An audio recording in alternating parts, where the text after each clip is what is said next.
My first involvement was when I met Prabhupada in England, in Bury Place.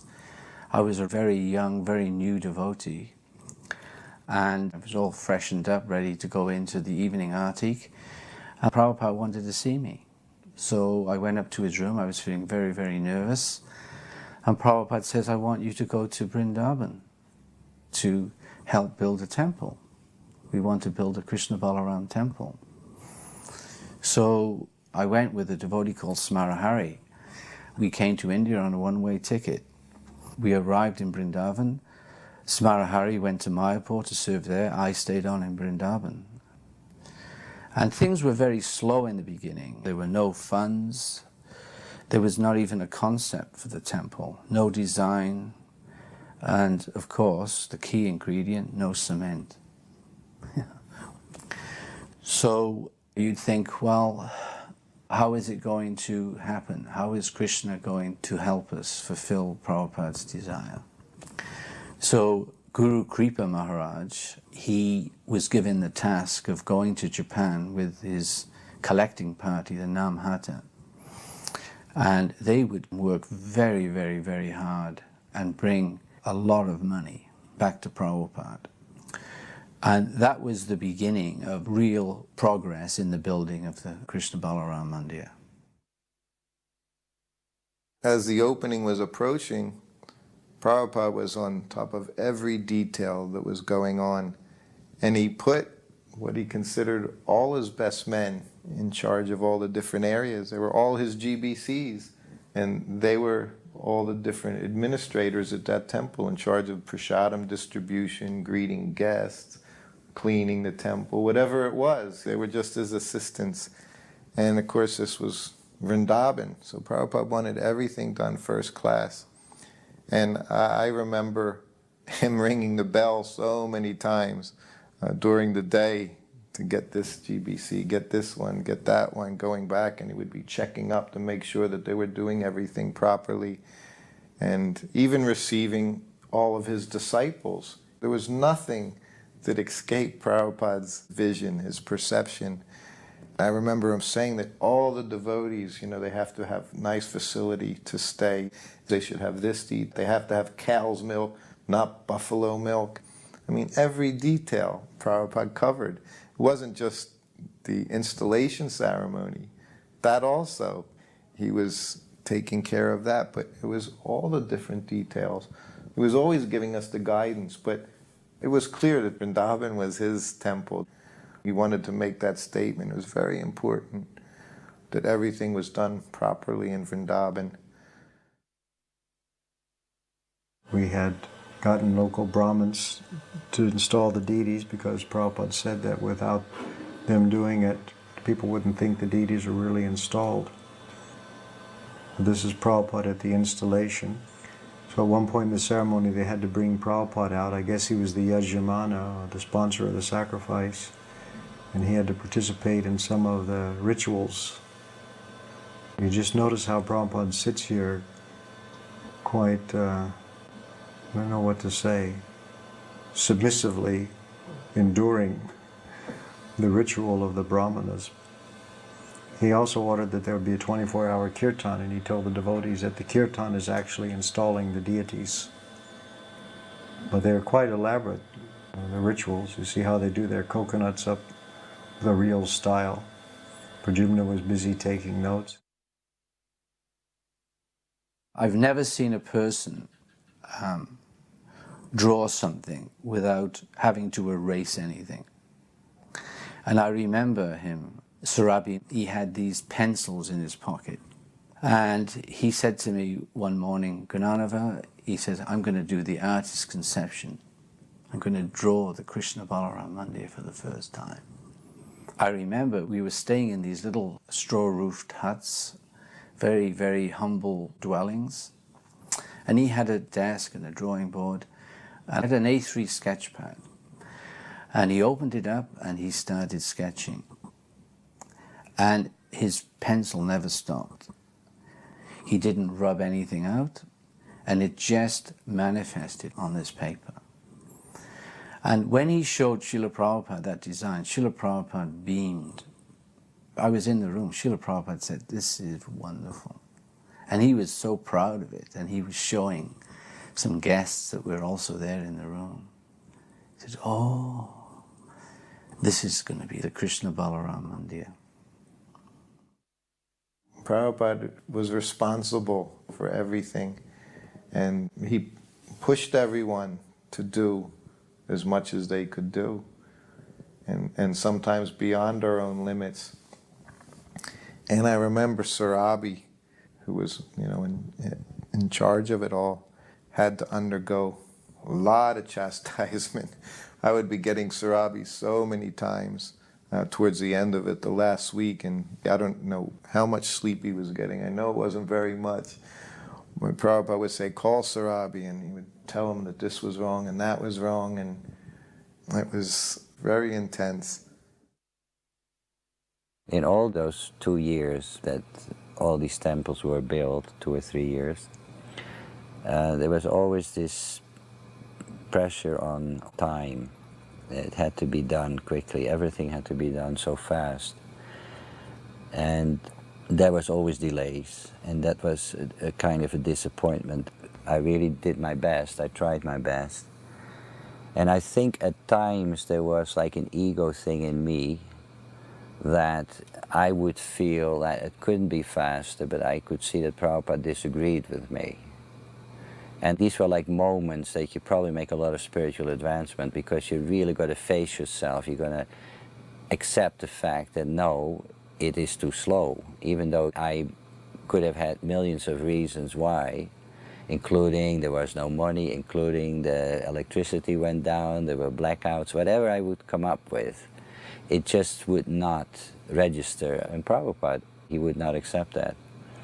It was like, now I have to surrender. So this was like my battle of surrender. It was always like, there is a way to do it faster, and then you have to find that out. And I remember when all the deities were standing, they weren't on the altar yet, they were on the ground with their blindfolds on, and there was this opulent sort of hut built in the courtyard with fruits and coconuts and this whole thing. And Srila Prabhupada was over talking to a few Brahmins, I think, that were over on the side. And I'll never forget this vision. He was, it was as though he was calling on Krishna to come and enter into the forms of the deities.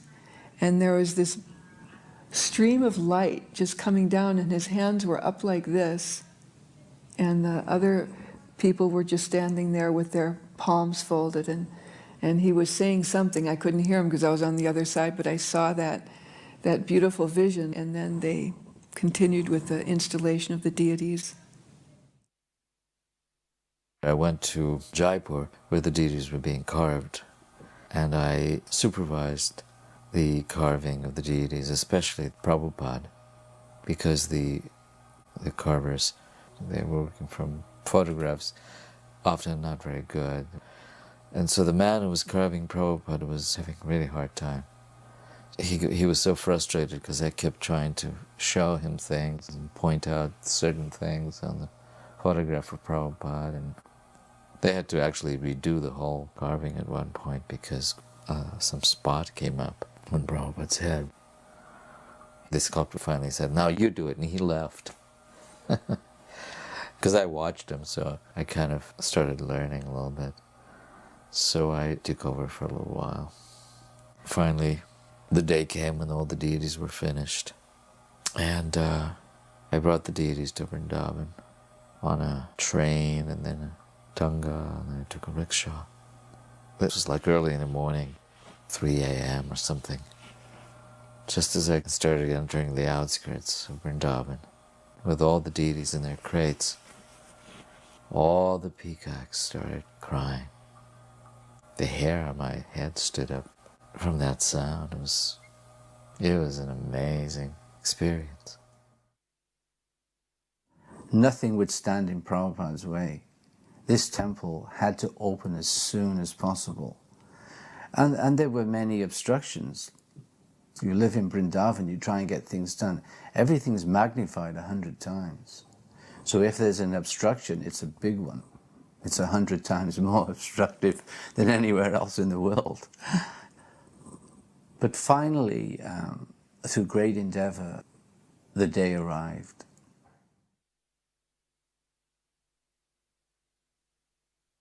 M. Channareddy was the governor of Uttar Pradesh. He comes from Andhra Pradesh originally, and Prabhupada had some contacts with him. He was also a life member. Prabhupada had very specifically invited him. That was very important to Srila Prabhupada, that the governor come for the opening. And he was establishing the credibility of our movement. And Prabhupada was such a gracious host that even though he was very sick at that time, Prabhupada somehow or other completely shed all of his illness and was acting in every way as if he had had absolutely no illness. And then later in the evening he was not well again. But Prabhupada would just completely ignore his physical condition. The first artik was going to take place, and I was in the temple room, and the temple room was packed with people. And you know how it is in India, everyone's shoving each other one way. It was like an ocean of people just going from one direction to the other, and somehow or other I found myself right in the middle, and the curtains opened. I had no idea that Prabhupada was going to offer the first artik. And it was so wonderful just watching Srila Prabhupada as he was offering the articles. He was offering them with such love and simplicity. When the curtains opened up, I was right in front of the Krishna Balaram altar. And I was so filled with ananda, just thinking of the triumph of Prabhupada and all that went into it. So just thinking of that, tears were just pouring out of my eyes. And I just wanted to stand there and watch Prabhupada in his moment of glory and relish it. There was just one person between me and a clear view of Srila Prabhupada, and that was Tripurari Swami. So I was standing behind him, and I did everything I could think of. I held my camera in front of him. I tapped him on the shoulder. But he was just fixated on Prabhupada offering the arti. Vishaka wanted to take a picture, and I was blocking the view. And so she's tapping me on the shoulder, which, you know, a lady wouldn't normally do that in ISKCON. And I was a sannyasi at the time, on top of the new sannyasi. And, you know, I was hearing her, but I wasn't listening. He remained fixed in his position and, in fact, just ignored me. So I became a little bit desperate, and I put my mouth next to his ear because the kirtan was very loud. And I said loudly, "If you stand there, then you can see Srila Prabhupada offering the arti. But if you let me stand there, then the whole world will see Srila Prabhupada offering the arti." So she got to me, and I stepped out of the way, and she took a very famous picture. Jaya Radhe, Jaya Krishna, Jaya Vrindavan.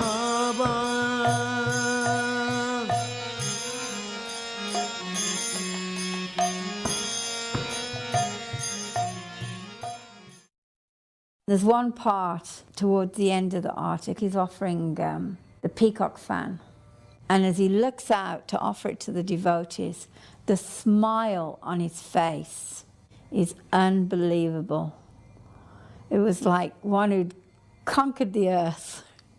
He'd done it. He'd installed Krishna and Balaram in Vrindavan, and you could just read his face. It was full of bliss, full of happiness. When Srila Prabhupada gave the lecture on the day of their installation, he gave the lecture in Hindi, so it would have been directed to the local guests. And he was begging forgiveness from all the personalities there for any offenses. And that struck me.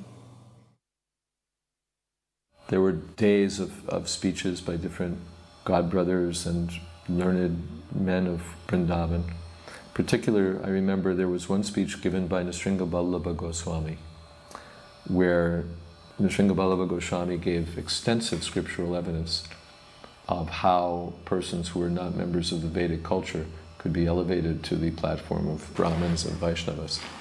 And Prabhupada was quite pleased with that speech. It was given in Hindi, but Prabhupada gave a summary afterwards. And the other thing I'll never forget is the quantity of pink rose petals. And there was this like abundance of pink rose petals that you were actually kind of up to our ankles on the floor. It was so special. After Mangalarti, we were all making garlands for Krishna and Balaram. And one day there were lots of broken flowers left that couldn't be used for the garlands. So I had them all in this sheet that we'd been using on top of the floor to make them in. And I took them and I showered them over Srila Prabhupada from the balcony in the guest house. And then he gave this instruction that we shouldn't waste the flowers. Srila Prabhupada was very conscious, in India particularly, of wasting the money. He knew how to protect the flowers so they'd stay fresh for longer. He told us to wrap them in damp cloths and hang them in a cold place. He knew everything about flowers, it seemed to us. But also he didn't want us to waste. Even though, practically speaking, the flowers couldn't be used, he still wanted to teach us not to waste. And he considered that showering flowers on him like the demigods in the heavenly planets a waste of flowers. So I never did that again. The Vrindavan project was actually the very first real temple in ISKCON. This established Prabhupada so much in Vrindavan. I think he felt very good about that. Because actually Bombay was started earlier, but it was stopped because of the court cases.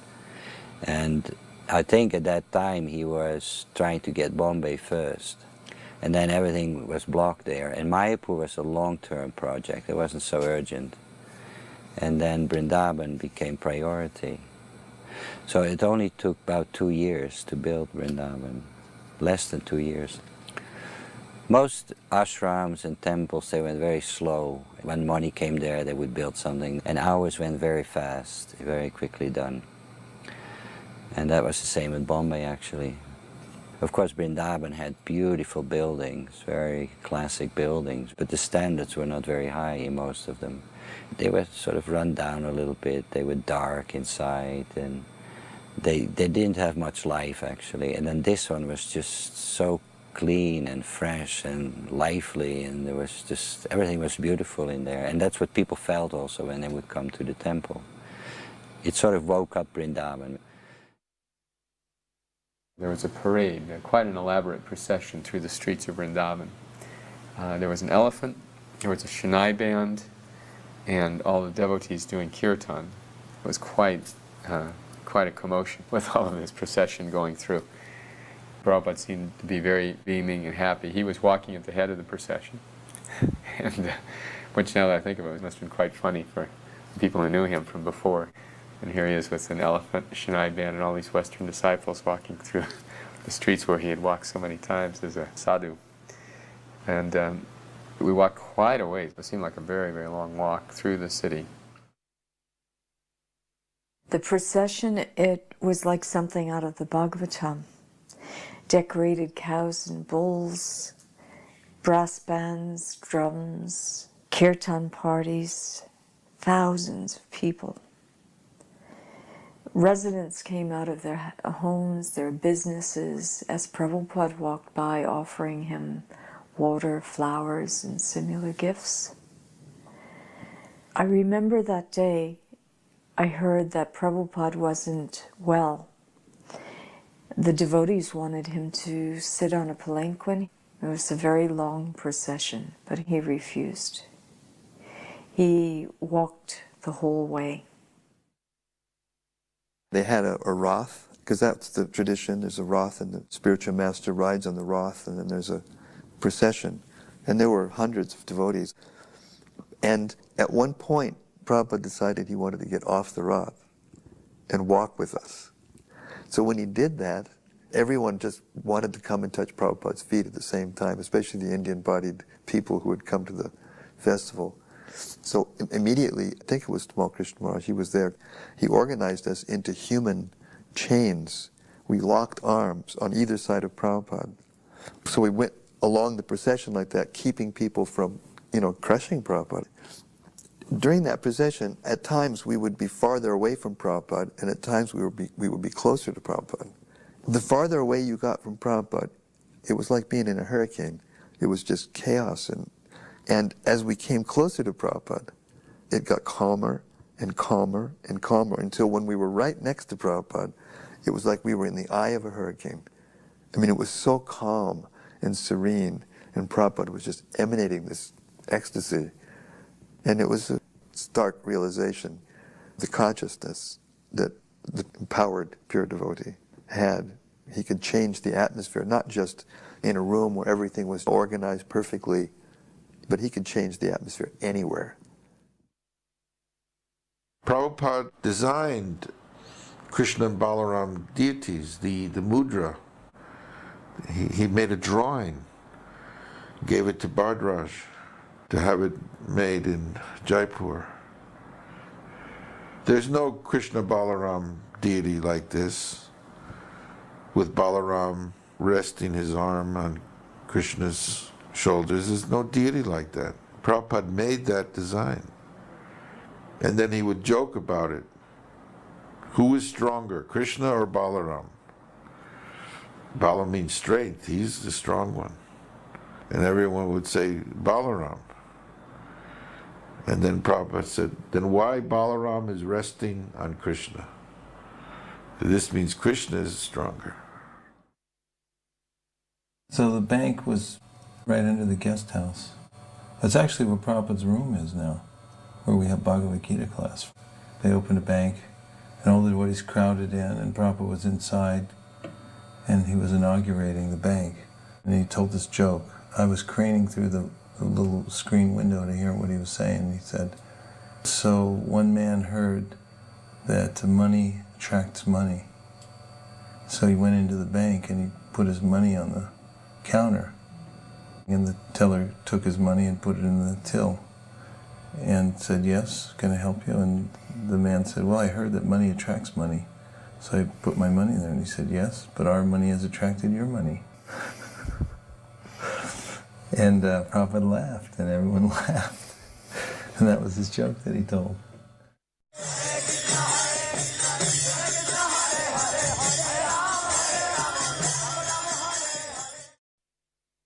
There was one morning walk after the installation, and the temple was beautiful. It looked so beautiful. And Tamal Krishna Maharaj was there, and he said, Prabhupada, Srila has really done a wonderful job. And Prabhupada, he kind of chuckled and he said, yes, everyone is saying Srila has done so nice. He said, but all I do is chastise him. He said, but that's my duty. I'm his spiritual master. And when he said that, all the ideas I had about, I used to think, poor Srila, and you just could understand. Prabhupada was always pushing us. And if we were able to, handle that and deal with it, you could make so much advancement in Krishna consciousness. Because with this pushing always came a lot of blessings. Whatever we could do was because of Prabhupada's blessings. The next day, I was on Prabhupada's morning walk on what was then Chatikara Road, which at that time, of course, was really just a dusty road through a largely uninhabited, undeveloped region of Vrindavan, with woods and fields on both sides. And Prabhupada that morning was, again, very much pleased. He'd worked so hard to establish the temple and install the deities, and now it had come off. And Prabhupada recalled how he pushed the devotees. He said, I was practically whipping them. Then he began telling how Krishna was flattering Balaram. That, my dear brother, all of these trees are bending down to offer you their obeisances. And these bees, they're all great sages who are coming to you for your association. In that way he began describing that pastime. And then he said how Gaur Nitai and Krishna Balaram are non-different. There's no difference between Krishna and Balaram and Gaur Nitai. He said, so if you ever have any difficulty, you can go before Gaur Nitai or Krishna Balaram and say, sir, this is the problem, and they will do the needful.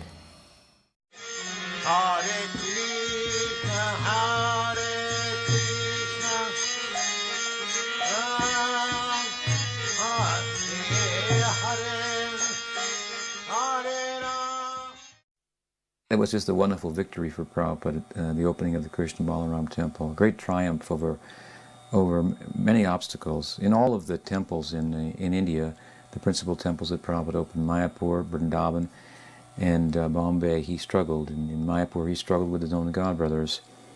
And in Bombay, of course, he struggled with the tenants, the municipality, and in Vrindavan, he struggled with the Goswamis, and so all of them were a great victory. But I think Vrindavan was the greatest victory, and it was the homeland of Prabhupada, as he said, you know, my place of worship is Mayapur, my office is Bombay, and my home is Vrindavan. So it was a great triumph, and we all felt it. And from there, he built a bridge across the whole ocean to the whole rest of the world, that people could easily walk over that and enter into Vrindavan. He gave life to the whole of Vrindavan, actually. Enthusiasm for Krishna Bhakti. Even those who had opposed him in some way, recognizing, yes, you're a hometown boy, and you've made us famous all over the world, and you've brought Chaitanya Mahaprabhu's mission everywhere. And it was like formally really recognized by the town of Vrindavan.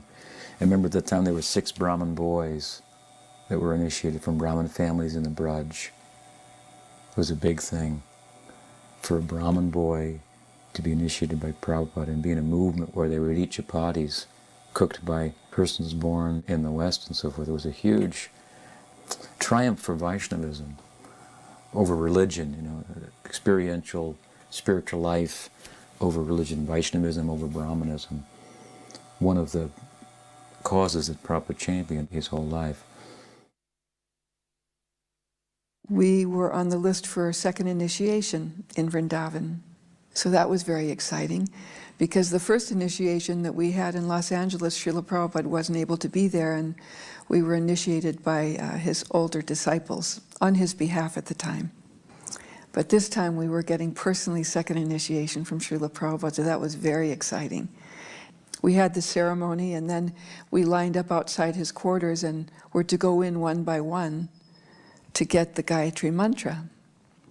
I didn't have a lot of money at the time, so I didn't really have any money to offer. So I went and got a big papaya. I thought, well, I'll offer him a fruit that he can have for breakfast or something. And I remember going in, I offered my obeisances, and I was just extremely nervous. Didn't know what I was supposed to say or anything. I just said, Jai Srila Prabhupada. And then he was sitting on the other side of his desk with his knee propped up. It was very warm, already in April, and he had on his sannyasi top, and he patted the floor beside him, sort of like saying, come on over here, you know, like calling his little dog. So I went scampering over and was sitting right next to him, and I remember being really nervous, but I wanted to be sure that I pronounced the Sanskrit nicely. Maybe I was even a little proud, because Jai Dwaita once had told me that my pronunciation was very nice in Sanskrit, probably from my German background. So he would point to one word after the other, and I would repeat. And I was trying to do it really nice. You know, I have to like impress my teacher. I felt so foolish and arrogant and foolish all at the same time. Then he says, do you know how to count? And I said, yes, I've been watching the devotees for the past years doing their Gayatri. And I thought, gee, I should really have an intelligent question to ask, but of course I couldn't think of anything. I was just sort of dumbfounded. But I just remember feeling so much kindness and love, just so simple and practical, and I just paid my obeisances and left. This is early morning, after the morning program, I was very amazed to get initiated on that day. And Prabhupada actually turned to Bhavananda and said, this boy actually is too young to be initiated. I was only 9. And he didn't say anything. So Prabhupada looked at me and says, never mind. And then he asked for the principles. And I wanted to tell Prabhupada the regulatory principles in English. I was studying them during the initiation ceremony. So I told him 2 of the principles in English, and the other 2 I got stuck. And my teacher, Prabhupada, he was behind Prabhupada. He was trying to encourage me. He said, don't worry, tell him in Bengali, the other 2. This is me. If you look carefully, I didn't have a Sikha because the barber in Mayapur, a couple of days before I arrived in Vrindavan, he by mistake cut all the hair off. I didn't have any Sikha, and all the devotees have Sikha, and they were making fun of me, and I look at it, Mayavadi. And Bhavananda fired the barber because he forgot to save me a Sikha. So anyway, Prabhupada didn't mind. He didn't say anything. And Prabhupada was quite pleased at that time. He saw in my face that I was trying to tell him the regulatory principles in English to please him. And he smiled and he gave me the beads. The installation of the deities was in Ram Nomi. And then the initiation ceremony took place on Balaram's Ras Purnima, April 21st, which was 5 or 6 days later. After the Hyderabad Pandal, we were headed from Hyderabad to the opening of the Krishna Balaram Mandir.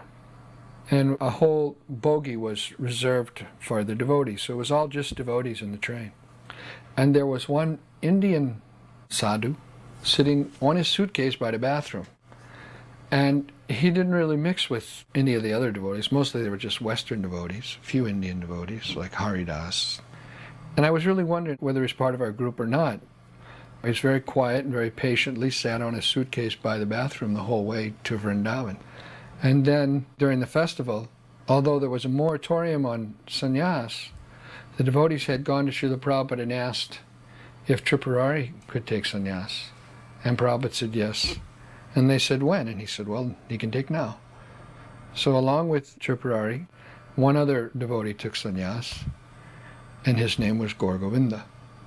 And then when he was there, I saw that this is the same devotee that was sitting very quietly by the bathroom, coming from Hyderabad to Vrindavan.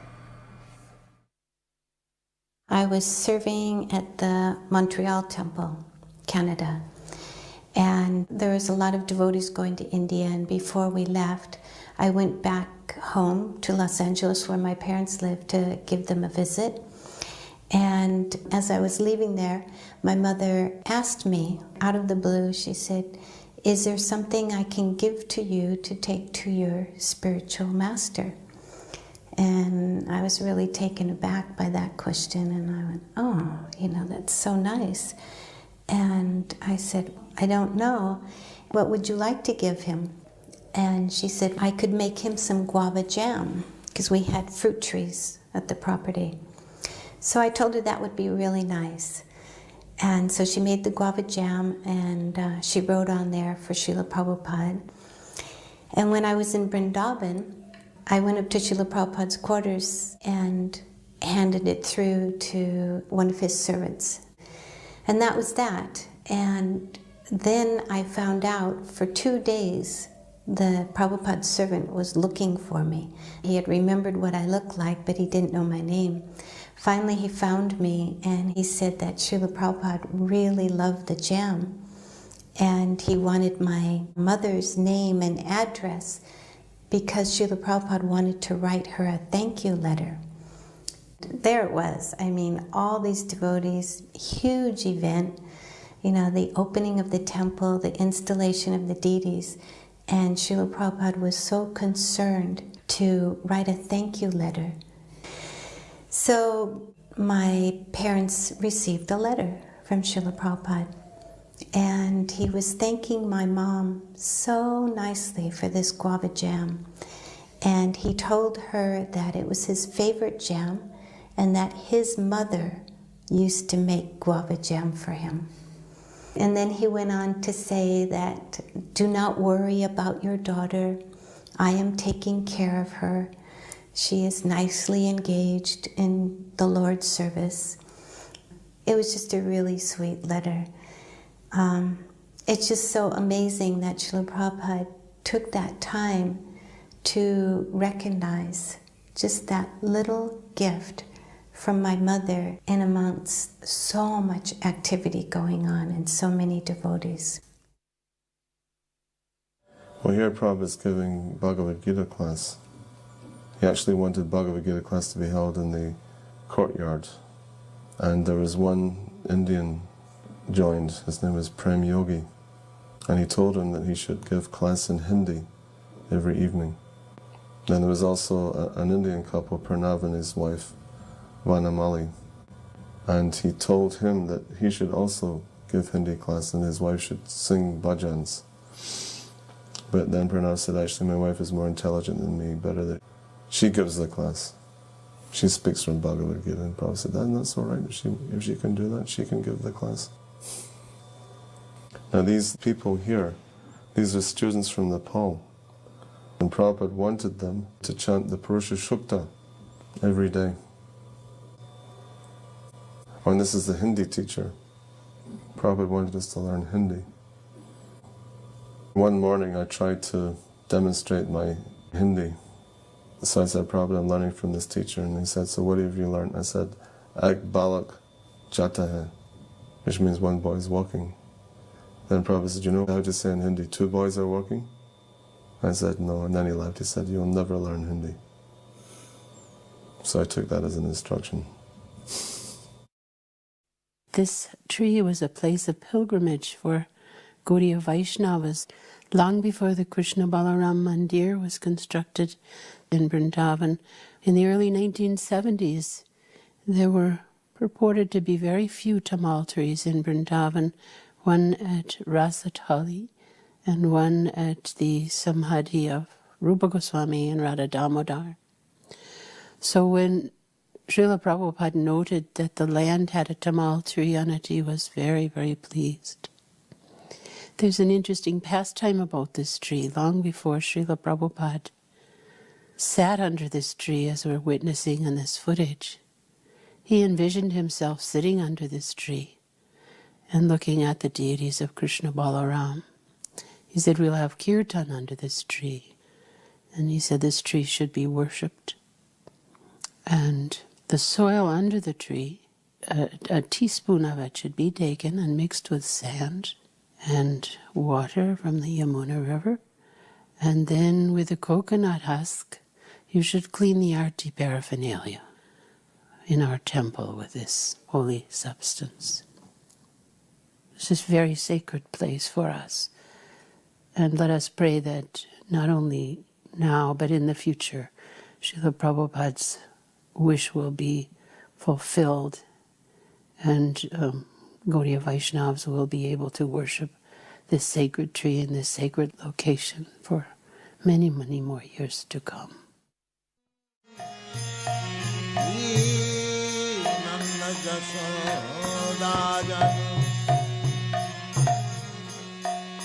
Jaya Gopagan Sudamadi Jaya Jaya Jena Matsagan. The next step, the next key component was the establishing of the Goshala.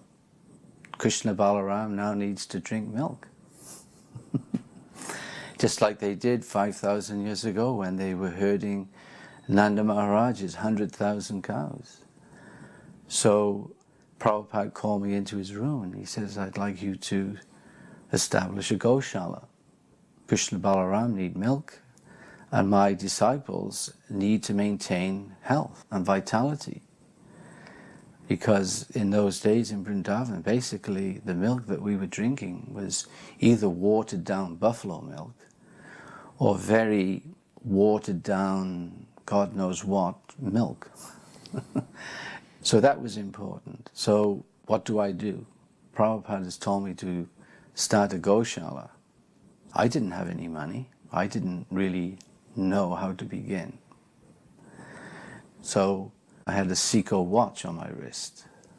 And I thought, right, I'll sell my Seiko watch. And then Bagaji, one older Indian gentleman that Prabhupada regarded as his right-hand man in India. And Bagaji helped me incredibly over so many years in my service to Srila Prabhupada. So he took me to Govardhan market, where there would be a monthly cow auction. And from the proceeds of selling my Seiko watch, I think we got about 800 or 900 rupees in those days for it, I was able to purchase 2 cows. And that's how the Goshala started. And the Goshala started simultaneously with the construction of the Gurukul, the boys' Gurukul ashram, which also Prabhupada asked me to oversee the construction of that building. After everyone had darshan, when the deities opened in the morning for Mangal Arati, then they went to their sort of respective altar, like the women had Radha and Krishna, and the men had Krishna Balaram and Gonitai. And when Mangal Arati having darshan, and at some point I turned around and then there was Prabhupada with 2 or 3 other devotees with him, one secretary or something. But all I know is that it was amazing to turn around and Prabhupada standing. You know how there are some steps. So he could not see very much, I suppose, being down from those steps and having the woman standing, turning our back to him, not knowing he was here, obviously. But I found out from Upendra afterwards that he was there for almost 10 minutes. Somebody was going to come to tell us to move. But when they tried to do that, Prabhupada said to just leave it. I mean, here's Prabhupada, probably not seeing very much, and he just stood there with all our back to him. And had I not turned around and seen him, no one would have moved away. It touched me.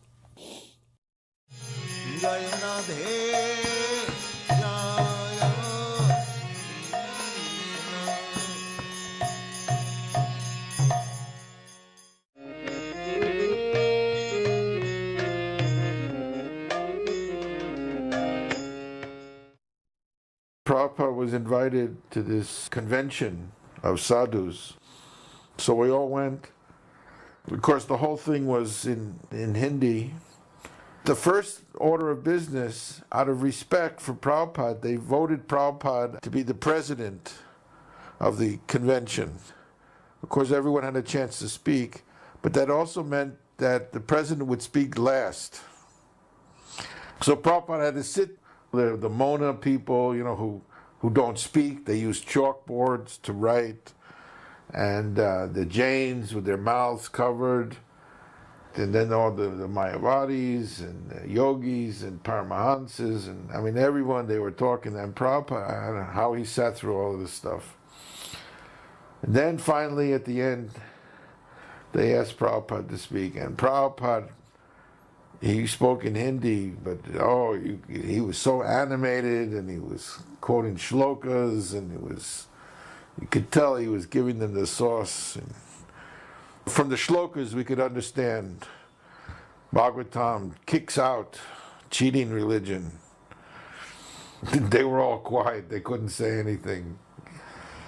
Of course, in the end, then Prabhupada said, what is the use of these conventions? They talk about unity and peace, but they'll never achieve it. They all have their own idea. Unless they surrender to Krishna, how can there be any unity? After he spoke, Prabhupada said, let's go. And right away he sat down and he said, so did you understand what I was saying? And we said, a little bit, Prabhupada. He said, yes. I told him, everyone's speaking so many things, he said, but not once did anyone mention Krishna as a speaker of Bhagavad Gita, as being the Supreme Personality of Godhead. He says that all your activities here will be useless. You won't accomplish anything. So he was still going on in the car. Prabhupada was a defender of Krishna, the Supreme Personality of Godhead. So he just told them all off. And then he got in the car and he left. And I remember on the way back, we headed back to Delhi, I guess, and there was a big typhoon. And it was pouring rain, and trees were blowing down in front of us and behind us. It was just like all hell broke loose, after Prabhupada left this assembly.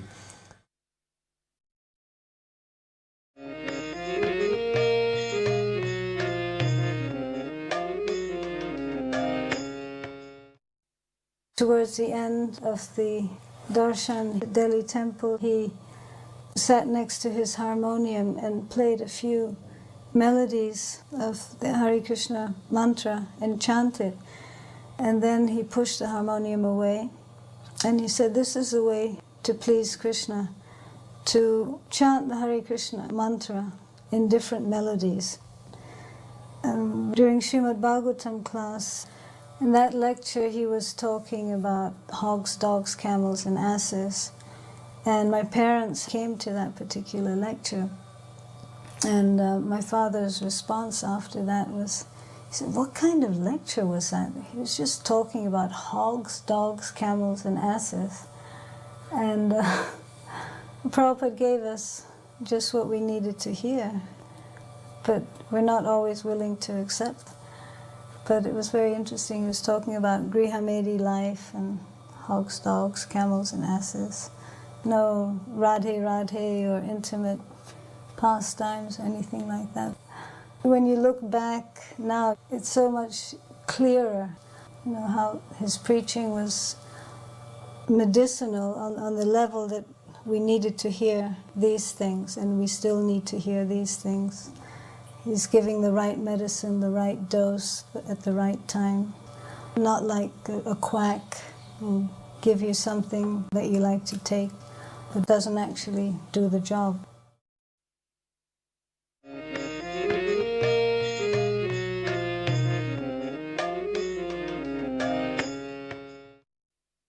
And there are all the devotees. But you can see Prabhupada, after arriving, 10 hours on the plane, 12 hours, sometimes 15-hour flight, he's always fresh and spry. Navayovana, Krishna's Navayovana. So Prabhupada was the servant of the ever-fresh Krishna, so he was always spry himself too. And Prabhupada's weighted down with the flowers. There's never too many flowers. Prabhupada would distribute the flowers. And there he is, from material calculation, an old man walking with the young, spry, enthusiastic devotees. This was a great scene. Prabhupada felt comfortable in the presence of all the young, enthusiastic devotees. He didn't feel out of place. Srila Prabhupada would only come to Australia once a year, which was quite good, considering the remoteness of the country. But Prabhupada came to Australia 6 different times.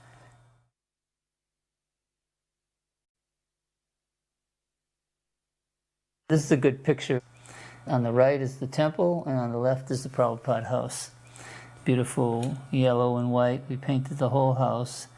Up on the top it said Prabhupada house. There's a widow's walk on the top where they could look out into the ocean. Here's Prabhupada walking in. This old house was about 100 years old, a Victorian house, a historical house. It was the first house in the whole neighborhood that was built by this rich man. All the details about it you can get from Korma's book, The Great Transcendental Adventure, by Korma Das, the cook. The whole house was redone, and we made it very elaborate, ebony wood, and the drapes and the walls, and the floors were all done over, and the chandelier, and Prabhupada walked in, he looked around, he says, all this is for me? And we said, yes, Prabhupada, this is Prabhupada's house, your house. So we were very happy.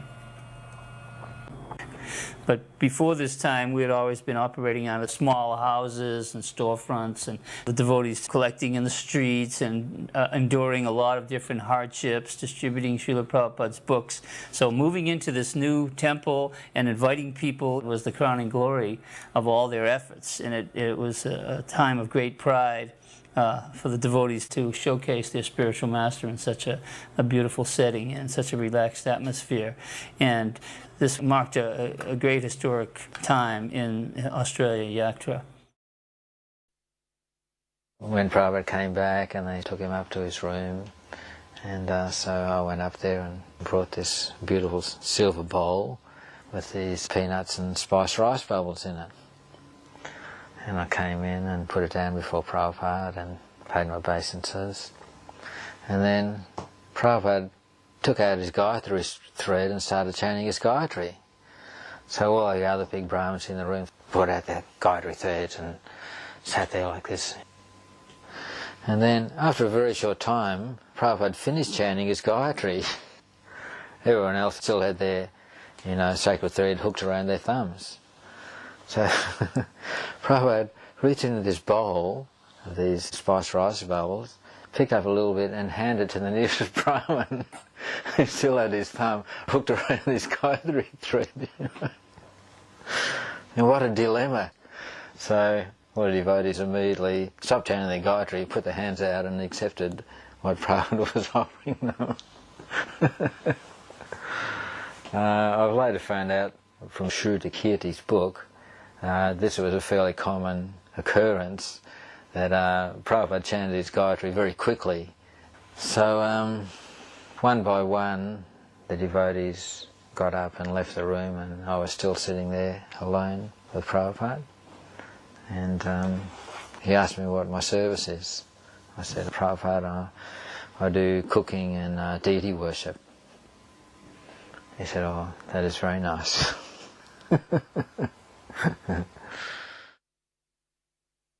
This is one of the things I think the devotees really appreciate, and I talk about it a lot, is, it's seeing how, or hearing how Prabhupada lived. That, we all need to see and know how Prabhupada practiced Krishna consciousness. And taking prasadam was, to me, was just such a wonderful activity, the way he did it. You can see he always took prasadam alone, 99% of the time. And if there was someone who was in the room, when I would bring him prasadam, he would just very graciously, he would take off a piece of fruit or 2 or 3 for whoever was there, or a little sweet, and just give them a little something and say, okay, Hare Krishna, and send them on their way. And then he would sit there and he would just honor prasadam. He did it very calmly and peacefully, and never in a rushed way, never talking about different things, but he relished prasadam. It was such a nice thing to see. There's another thing we do, especially as Westerners, we can turn taking prasadam into meeting times and just socializing times with other devotees, just carelessly, talking about whatever, and really not get into the significance of honoring prasadam, mercy from Krishna. You could see with Prabhupada, he took it in that way. You could just feel, he was honoring Krishna in the form of his prasadam. So wherever he was, prasadam he was ready to have right around noontime. And as he traveled and the time changes, he would just immediately adapt. There was no adjustment periods for Prabhupada. Never talked about jet lag, having to recover, take a day off. Just went right in and immediately accepted his responsibilities that he had, given himself, giving class, greeting the deities, morning walk, meeting with the devotees, the management, giving advice. The first time I met Srila Prabhupada, I met him in Burnett Street. Upendra asked me up to go and see him, and I sat down after offering my obeisances, and Srila Prabhupada looked straight at me and said, "So you've had doubts?" And I hadn't said a word, so it was obvious straight away that I was in the presence of someone quite extraordinary, because I did have doubts and I hadn't expressed them. And I said, "Yes, Srila Prabhupada, I really like to chant, but I have a lot of trouble with the Hindu mythology, with people with 4 heads flying around on swans," was exactly what I said. And he sat back and put his hand back behind his head, played with his seeker, and sort of looked up. And then he looked back at me and he said, "So don't worry about that, just chant and everything will be fine." So that was the first instruction he ever gave me. I took that very seriously and I started chanting like 32 rounds a day. I took it on board as best I could. And then from that point, the next time I saw him was in Sydney. Someone had told him I was an artist. And he said, "So you're an artist?" And I said, "Yes, Srila Prabhupada, I'm a painter." And he said, could you design a temple? I was young, so I said yes. So he got me to come around his desk and sit right next to him. And so I sat down next to him, and everyone was askance, you know, they were sort of all quite taken back. And so was I was trembling. I remember everything was trembling. And he took out all these small black and white photographs of Vrindavan, and particularly the temple where he lived, the Radha Damodar temple, and showed me the photographs. And he asked me to design a temple for Vrindavan. And he gave me this whole, you know, there must have been 50 photographs. So what happened is I went away and designed a temple, but I didn't stick to the Radha Damodar format that he gave me, and I designed something far too modern. And in the end I produced a huge architectural model and everything, with none of which I'd ever done before. So it was really quite wonderful, because I was only 22. But he was very kind through the whole process and very supportive. And he did mention that when you do something with the mood of service, it's not necessary that it be carried out for the service to reach fruition, because the actual engagement in that mood was the thing that mattered. So he was very encouraging.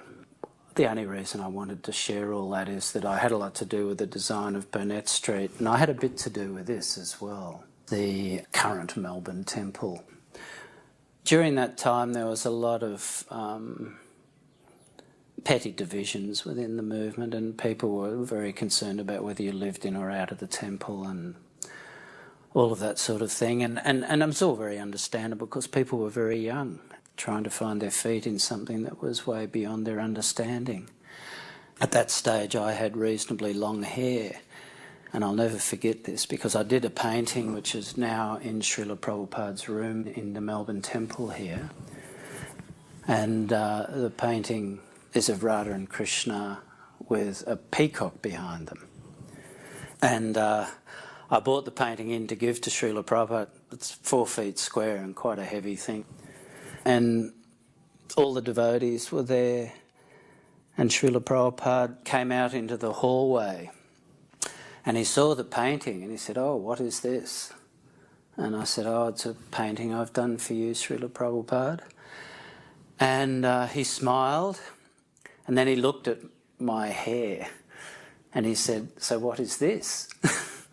And I started to say something about trying to look like everyone else and not scaring people, and I got about halfway through and realised it was nonsense. And so I just sort of laughed. And he reached out and rubbed my hair and laughed. And it was really sweet. It was the exact opposite of what I expected. He was very gentle with me, because I wasn't very strong spiritually or devotionally, so he was particularly soft with me. He just laughed and rubbed my hair, and it was one of the sweetest memories I have of Srila Prabhupada. And then he looked back at the painting and he said, "Bring it into my room." So I carried it in, and he said, "Put this painting right next to my bed. I want it to be the first thing I see in the morning and the last thing I see before I go to sleep at night." And that was it for me, you know, that was the perfection of anything I wanted to aspire towards. And so I did. I put it there and I propped it on a table, and then he gave me some instruction, unfortunately most of which I can't remember. A lot of what Srila Prabhupada said was in Sanskrit, and that's why I don't remember. But the part I do remember at the end, he said, "I can write, you cannot write. You can paint, I cannot paint. Let's work together in Krishna's service." And so I took that very seriously and did what I could to help Madhavisa with the temple here in Melbourne. Darshans were pretty amazing. When Prabhupada would greet the deities, he'd be, of course, the centre of attention. But it all just went past him. He was totally unaffected. And he went in front of the deities as their most humble servant. And that, for me, reinforced his personal qualities. He'd be in ecstasy, and his eyes would be on Radha Ballabha, and you could see that tinge of the ointment of love. He'd be totally in love with the deities.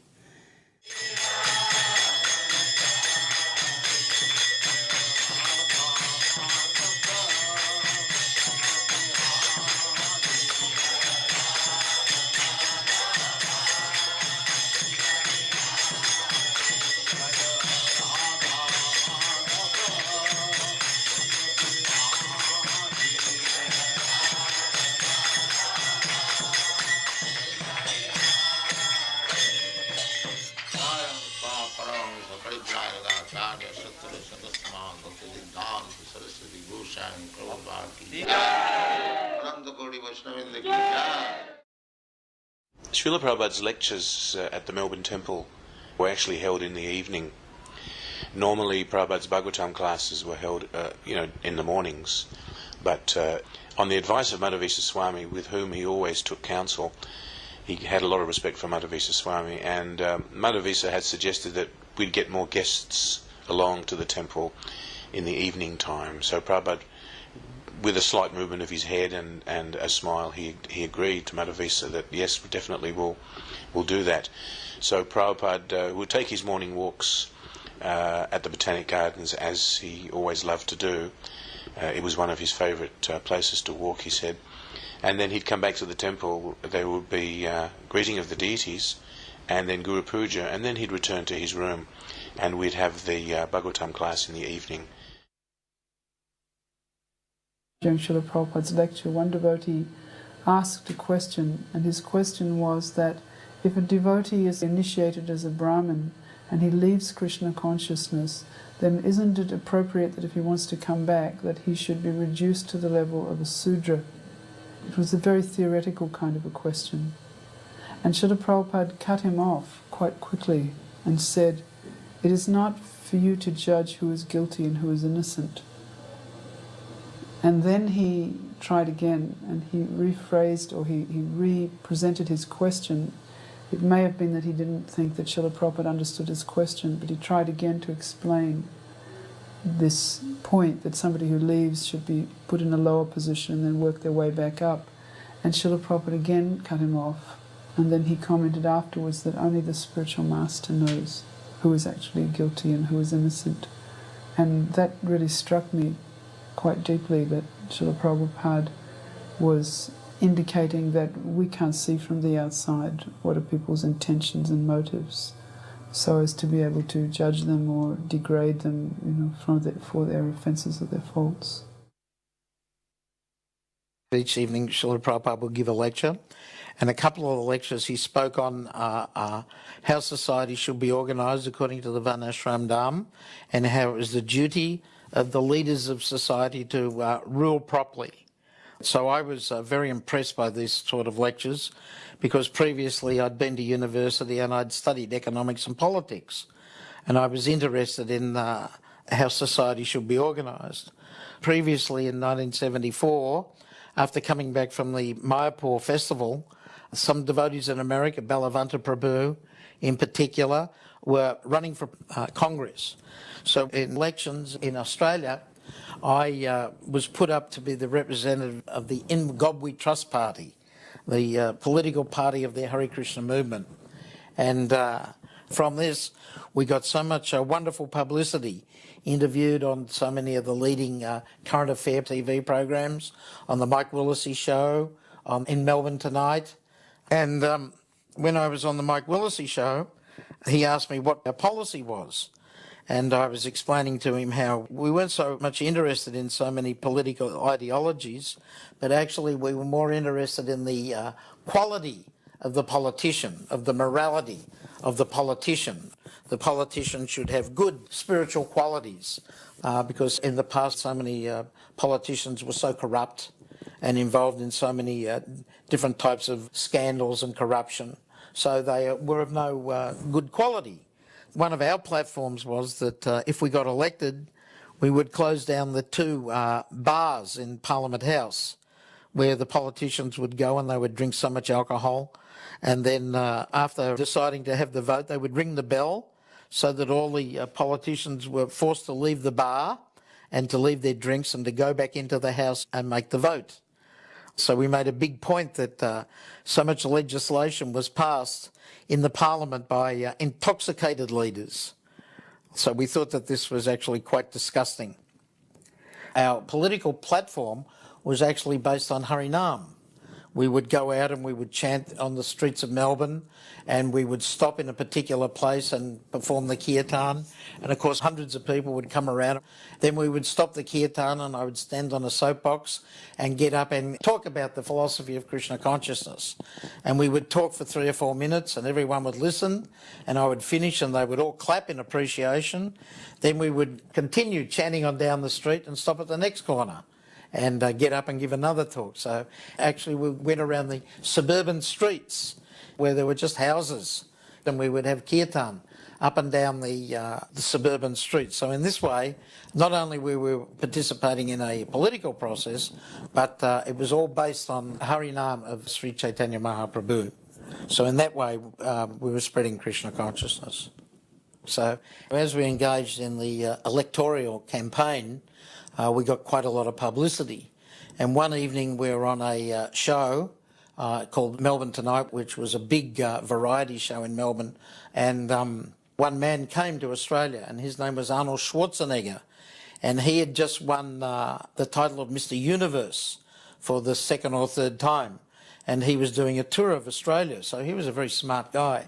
And he saw me on this political show, so he wanted to get publicity for himself.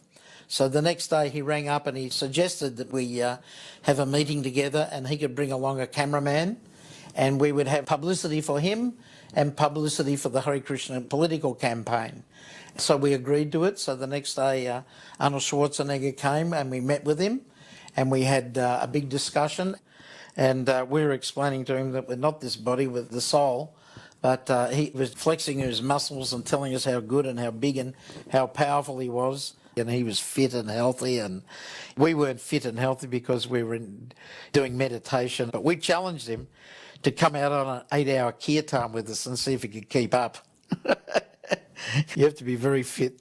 But anyhow, he declined. And then finally, he brought a photographer along and he took a photograph of myself and him shaking hands. And the next day it appeared in the paper, and it had "The man of the body meets the man of the spirit," and a very, very nice favourable article underneath that caption. Prabhupada was giving class in one evening. I think it was the first evening that Prabhupada was there. And we'd all been working really hard and hardly slept at all for like a few days, preparing everything.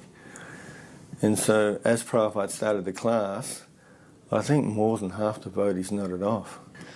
And then Prabhupada told everyone to wake up. And I was one of them. I ended up going to sleep. I hadn't slept properly for at least 3 days.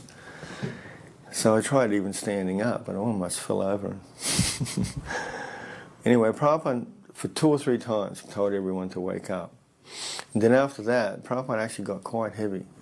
And he started explaining that the disciples' responsibility and duty is to hear from his guru, and that it's very disrespectful for a disciple to go to sleep in front of his guru while guru is giving Harikatha. Prabhupada was very, very strong on that. So that was good for me because it helped me understand the relationship between disciple and guru. Because at that time, we were doing so many things, but Prabhupada pointed out that the most important thing was to hear from your guru. So I always remember that. When Prabhupada was on the Vyasasana, I took it upon myself to take his water in his lota when he's finished. That was my task. I took it to the kitchen and took that water and distributed it. And I was a bit greedy. I had most of it. Prabhupada was, he was the real centre for the movement in Australia. When he was here, everybody was there, and it was just so exciting. Everybody drove from everywhere to be there. And it was all around Srila Prabhupada. And even the people on the edge who were just interested visitors would get caught up in that enthusiasm. And I'm sure many of them joined as a result. Sarvapadhi vinirmuktam tatparatrena nirmalam rishikena rishikesa sevanam bhakti ruchyate. This bhakti means that we have to clear ourselves from the designation. What is that designation? Everyone is thinking, I am American, I am Indian, I am European, I am Australian, I am cat, I am dog, I am this, I am that, body. We have to cleanse this bodily conception of life, that I am not this body. Aham Brahmasmi, I am spirit soul. This you have to realize. Then there will be no distinction that here is an American, here is an Australian, here is a Hindu, here is a Muslim, here is a tree, here. No. Pandita samadarshina. Pandita means learned, one who knows things as they are. For them, Vidya Vinaya Sampanne Brahmane Gavi Hastini Suniche cha Sapake cha Pandita Samadarshana. A person very learned, Vidya, and very gentle. Vidya means, educated means he is gentle, sober. He is not rogues and ruffian. That is Vidya. That is the taste of education.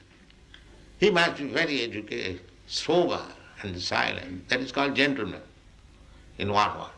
Abhuta prasannatma, na sochati, na kankati, samas sarveshu bhutesu, madbhakti ravati para. Samas sarveshu bhutesu. Unless one is spiritually realized, he cannot see equally everyone. Then, samas sarveshu madbhakti ravati para. Then one can become real devotee of the Lord. After surpassing the Brahma-bhuta stage. So this bhakti line is not so easy. But by Chaitanya Mahaprabhu's mercy, we have installed the deity here in your country. You are very fortunate that Chaitanya Mahaprabhu has come to your country to teach you how you become free of all anxieties. This is Chaitanya Mahaprabhu's mission. Everyone is full of anxiety, but everyone can be free from all the anxieties if he follows the path chalked out by Sri Chaitanya Mahaprabhu. And what is Sri Chaitanya Mahaprabhu's instruction? Very simple. Hare Nama, Hare Nama, Hare Nama iva kevalam, kalau nasti iva, nasti iva, nasti iva, gatinam.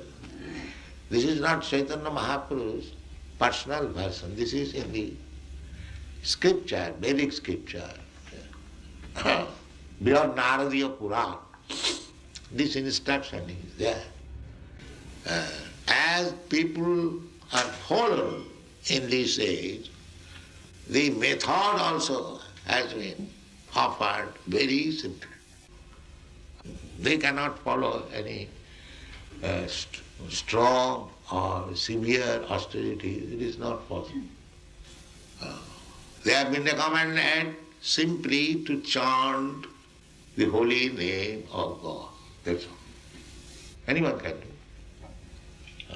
It is not difficult at all. Then if you say that you are from India, your Chaitanya is Indian, and he is recommending Hare Krishna, why shall I chant? I have got my own God. All right. If you have got your own God, then you chant his name. Chaitanya Mahaprabhu doesn't say that you chant simply Krishna's name. If you have got any relationship with God, and if you know his name and address, Then you chant his name. Unfortunately, you do not know who is God. Neither you know his address, neither his activities. So take this Krishna. Here is a solid name. And he give you his address, his father's name, his mother's name, everything. Krishna, his form, his activities, his qualities, we cannot understand with these blunt material senses. It is not possible. Athasya Krishna namadi na bhave grahyam indriya. Then we have got this only possession, indriyas, how it shall understand. Sevanmukhi jivhadu. If you engage your senses in the service of the Lord, sameva spurattada, then Krishna will reveal to you the hereafter. This is the process. Now, this word is very significant. Sevanmukhi jivhadu. Jivha means tongue. If you simply engage your tongue in the service of the Lord, you will gradually do. Then how to engage the tongue? It is not said that if you see or if you touch, if you smell, no. If you taste. So what is the business of the tongue? The business of the tongue that we can taste nice food stuff and we can vibrate. Do these two jobs. Vibrate with your tongue Hare Krishna and take as much as possible prasad. And you become a devotee. Thank you very much.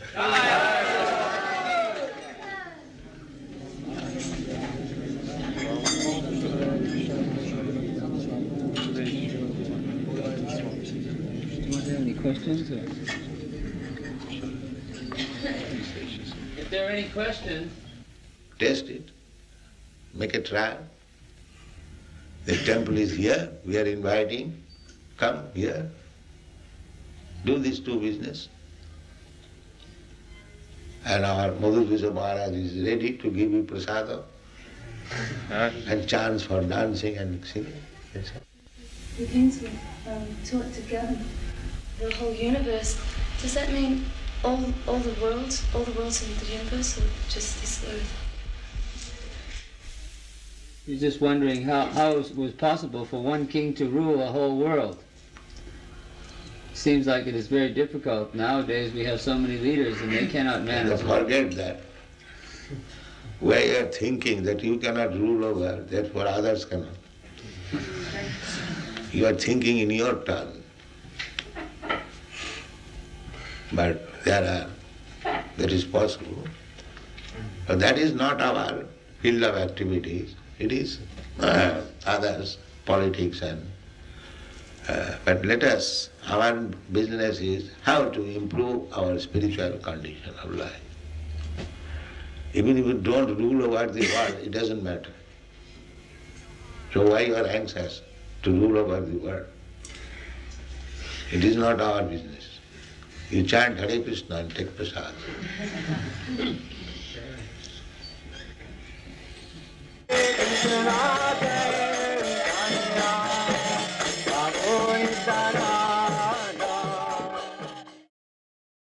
A memorable feature about Prabhupada's visit were the big kirtans that we had every night after Prabhupada's lecture. Prabhupada had praised Madhvisa Swami, who was our GBC, for his ability to lead kirtans, his enthusiasm for kirtan. He had once told him, I think in India, that Madhvisa is the emperor of kirtan. Every day we would dance, we would sing. He had enlivened us all for several years. And of course, when Prabhupada came, he was especially enthusiastic. So he would lead the kirtans. When Prabhupada came, his secretary was Paramahamsa Swami.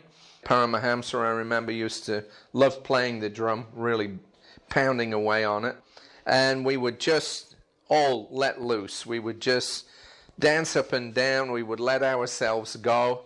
And Seeing Srila Prabhupada sitting on the Vyasasana with that characteristic movement of his head from side to side, he would slightly close his eyes, he would play his karatals, and just become fully absorbed in the kirtan. And when we saw Srila Prabhupada in that kind of concentration and meditation on the holy names, and seeing him appreciate Madhvisa leading such enthusiastic kirtans and seeing the devotees so enlivened by it, it was just a fantastic reciprocation. All of the devotees just loved it. We would go wild.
That's me playing the guitar. One thing I do remember about that particular time in 1975 is that there was that sort of breakaway, what we call the Hari Ball group, had a fairly big follow in Melbourne, and because Prabhupada was there, they would all come along to the program and the kirtan, and they would try to persuade Prabhupada to come to their place, but Prabhupada said, no, you can just come along here, do kirtan and take prasadam. What's the difficulty? And a number of times he did stress the importance of kirtan and prasadam, specifically in Australia. So that's one thing that really struck me, and I still remember it to this day, and trying to do it in my own small way to continue this program. Very simple but very effective. Some or other people can become attached to hearing and chanting the holy name of the Lord and partaking the divine remnants of his beautiful vegetarian food. It certainly opens up their hearts. Glory to the Glory to the Thank you very much.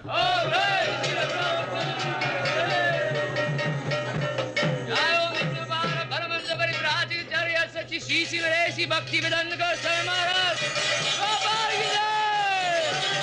Prabhupada ki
Srila Prabhupada leaving the temple in 197 Dank Street, which is one block off from the ocean. Beaconsfield Parade is the name of the road that goes along the ocean there. And Srila Prabhupada in the morning would walk out there and go along. Now, because Prabhupada's getting into the car, it indicated that he would be going down to the botanical gardens. Because if he was going on to the beachfront, he would just, walk. This is Prabhupada arriving in the botanical gardens there in Melbourne, which was a very beautiful place. You know that the British had the tradition of building these elaborate botanical gardens in wherever they would have their colonies, whether it was in Africa or in India. So Australia was like that too. They would have these elaborate botanical gardens that they would construct, and they would bring all these different exotic trees into one place. And Srila Prabhupada would go early in the morning, and he would come and say, they spent so much money building this, and now, look, in the morning, no one has come to take advantage of it. We're the only ones. Prabhupada would be walking in the botanical gardens at 7 in the morning, and everybody else would be whizzing by in their cars going to work. And we would be taking advantage of their botanical gardens. Srila Prabhupada would preach the philosophy of Krishna consciousness using nature.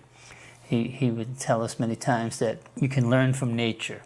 And when he would be going on these morning walks, he would point out things. And he would amaze us. Sometimes he would say, oh, this is a certain type of a tree. And he would quote the name of the tree in Latin, like he was some kind of a botanist. And lo and behold, we'd go and look at the tree, and the name would be there, and it would be that tree. And he would point out the medicinal value in the trees. And Prabhupada was very educated, not just in spiritual things, but he had so much material knowledge that he would amaze the devotees. You could see the city from the distance, and there were buildings. And I can't remember exactly his question, but it was something along the lines of, why do they build these big buildings? And being somebody who was always a little bit in awe of architecture, I remember saying something like, well, they like to be remembered, from doing some big construction. I guess that's a sort of the fault of an artist anyway, isn't it? You do a painting or leave something behind. And Prabhupada said, that's exactly the same as the washerman's donkey. He likes to be known for being able to carry some big load. It's just no different. Yeah, the washerman's ass. I remember thinking then, I was working at the time as a designer and an artist, and I had a job in a TV studio here in Melbourne. Prabhupada sort of dismissing so-called lofty aesthetics of contemporary architecture. The mode of passion, I guess it is, isn't it? You like to work in the mode of passion and leave something behind that you'll be known for. But yeah, Prabhupada's perspective sort of cut through it. All of us would just pile into cars and then follow Prabhupada for the morning walk. We'd all follow behind. You'd have the leaders in front. You'd have Madhavisa, who was the GBC. Deepak, he was the temple president of Melbourne at the time. And you had a few others there. And then the rest of us would be walking behind. And it had been raining a little bit, so the grass was moist. And Prabhupada would be walking along the pathway, like a cemented pathway, and then just go straight off the pathway and walk across the grass. And so I just read just the day before that Lord Chaitanya, wherever he stepped, people would take the dust of his feet. So I thought, I should get some dust from Prabhupada's feet. And so I was walking behind Prabhupada. Madhavisa was on his right and Deepak was on his left. And then I was looking for the footprints. I could see the footprints of Madhavisa and Deepak really clearly. As you walk in the grass, it leaves an imprint quite deep, about ½ an inch deep. And I was looking, Prabhupada wasn't making an impression in the grass. So I decided that I will get right down to actually see Prabhupada's foot come off and see the grass underneath. And I was looking as Prabhupada's foot came off, the grass even wasn't bent or anything. It wasn't that Prabhupada was like, an inch or two off the ground. It wasn't like that. It appeared that Prabhupada's feet were actually touching the ground, but they weren't. I became a little confused at that time. I didn't really understand what I was seeing. And then later I read in Bhagavatam where Yudhishthira Maharaj, he never touched the ground. So I understood from that Prabhupada was a Nitya Siddha, that he was never a conditioned soul and he came directly from the spiritual world. I mean, I didn't need to see that to come to that conclusion, because by serving Prabhupada, I was able to experience within that my understanding of Krishna consciousness and my detachment from the world, as it was developing, I understood this is a pure Vaishnava.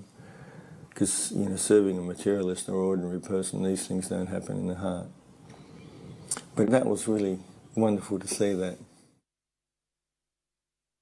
My son Janaka, who was very young at the time, probably 4 years old, and one morning walk, Srila Prabhupada took Janaka's hand in his, squeezed it very hard and kept it in his pocket all through the morning walk. It was probably Janaka, my son, that spent more personal time with Srila Prabhupada than I did. In the Melbourne temple, he used to go up to Srila Prabhupada's rooms. I would dress him in the morning and he'd disappear for the day. Prabhupada's assistants travelling with him and the other devotees would be standing guard at Prabhupada's door to his room. So Janaka knew his way in and out of Prabhupada's room, so he'd sneak in through the side window and spend the day with Srila Prabhupada. He'd play boats in the bathroom when Srila Prabhupada slept. Sometimes he would sleep under the bed there with Prabhupada, take prasadam with him. When we were on morning walks, Prabhupada would, of course, be chanting japa, and then we would follow in unison. And then Prabhupada would stop and he would say something or point out some philosophical point. He would walk on again and everyone would start chanting japa. And this little Mataji, Ramaniya, her name was, her chanting was over and above everyone else's chanting, very loud. And sometimes you couldn't hear what Prabhupada was saying. You had to really snuggle in around Prabhupada as close as you could to actually hear what he was saying. And so you might hear, you know, someone chanting japa in the background, not knowing what to do when they couldn't hear what Prabhupada was saying. So then Ramani was chanting this japa very loud, and everyone else was thinking, oh, she's chanting so loud. You could kind of feel the vibe of the devotees. You know, tone it down, please. And then Prabhupada actually commented, she's chanting very nicely. You know, this is good chanting. So that put us in our place. Prabhupada had gone out on his walk and something needed doing in Prabhupada's room. I don't recall exactly what it was. I think it was to tidy up. There must have been a lot of devotees in there before he went for the walk. Anyway, I was feeling Prabhupada's potency in the room. I was feeling very low and dirty and unclean. And what are you? Who are you? To put yourself before this exalted person, I could recognise that. You know, he was just so glorious. And I think you should go away out of the sight from this man. You don't belong here. I was actually thinking that in my mind, yeah. And as I thought that, the front gate there opened and Prabhupada looked straight up at me and beamed a big smile and called me down to greet the deities. So I went down and went in the temple. So that sort of dissipated any doubts. I thought, well, if Prabhupada's accepting, then I felt freed from that. And I served then for 16 years non-stop, 18 hours a day. I stayed behind to do the room and get the room all ready for Srila Prabhupada, and I would always be downstairs and open the door when Prabhupada came in, and there was a huge kirtan. And Prabhupada came in, and I had some flowers in my hand, and Prabhupada walked up the stairs, and in Melbourne there was an area where you got halfway up the stairs, there was a landing, and then you went further up. And Prabhupada walked up the stairs, and Prabhupada turned around, and the kirtan was louder and louder, and Prabhupada looked down at me, and he saw I had the flowers in my hand. He walked back down the stairs and took the flowers out of my hand and walked back up the stairs. That was pretty far out. Why there are varieties? They say originally there was just a cell, and by adaptation, in some circumstances one kind would live and another would die, so all these varieties adapted to different conditions. Who adapted? Well, they just managed? Accidentally. That is nonsense. Nothing happens accidentally. That is nonsense. There must be some arrangement. What is happening is accidental. When I say why you are taking care of the trees? So many things. Nothing is done, accident. You do not see the cause. Let accidentally money come and sit down. Why do they not do that? If accident is there, let accident come and I become rich man. Why they try? Why they go to the college? Let accidentally become MA, PhD. This is all rascal. There are 5 causes. Activity, the place, the proportion of energy, and ultimately sanctioned by God. Then things happen. Otherwise, there is no question of accident. Srila Prabhupada really made a point about the neck beads should always be tight. They were, bought off the shelf somewhere in Vrindavan, whatever, so they wouldn't be tailor-made for the devotees' necks, so they'd usually be just loose. But even though they were put on loosely, Srila Prabhupada insisted on a number of occasions that no, they must be tight. I think it's got something to do with remembering the beads are there and, that we're servants of the spiritual master like that. I remember I was very nervous, of course, going before Prabhupada to receive an initiation. Is that me there? I think so. Put on about 40 kilos since.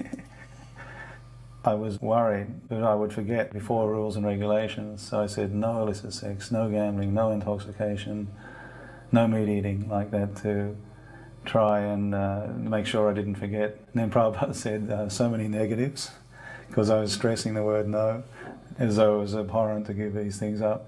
And Prabhupada said, isn't there any positive? And then I said, chanting Hare Krishna 16 rounds. There were a number of occasions when I was involved or sat in or was part of initiations. Srila Prabhupada always insisted that the doors and windows remain closed. Devotees would open the windows like as if the smoke coming from the fire was a botheration.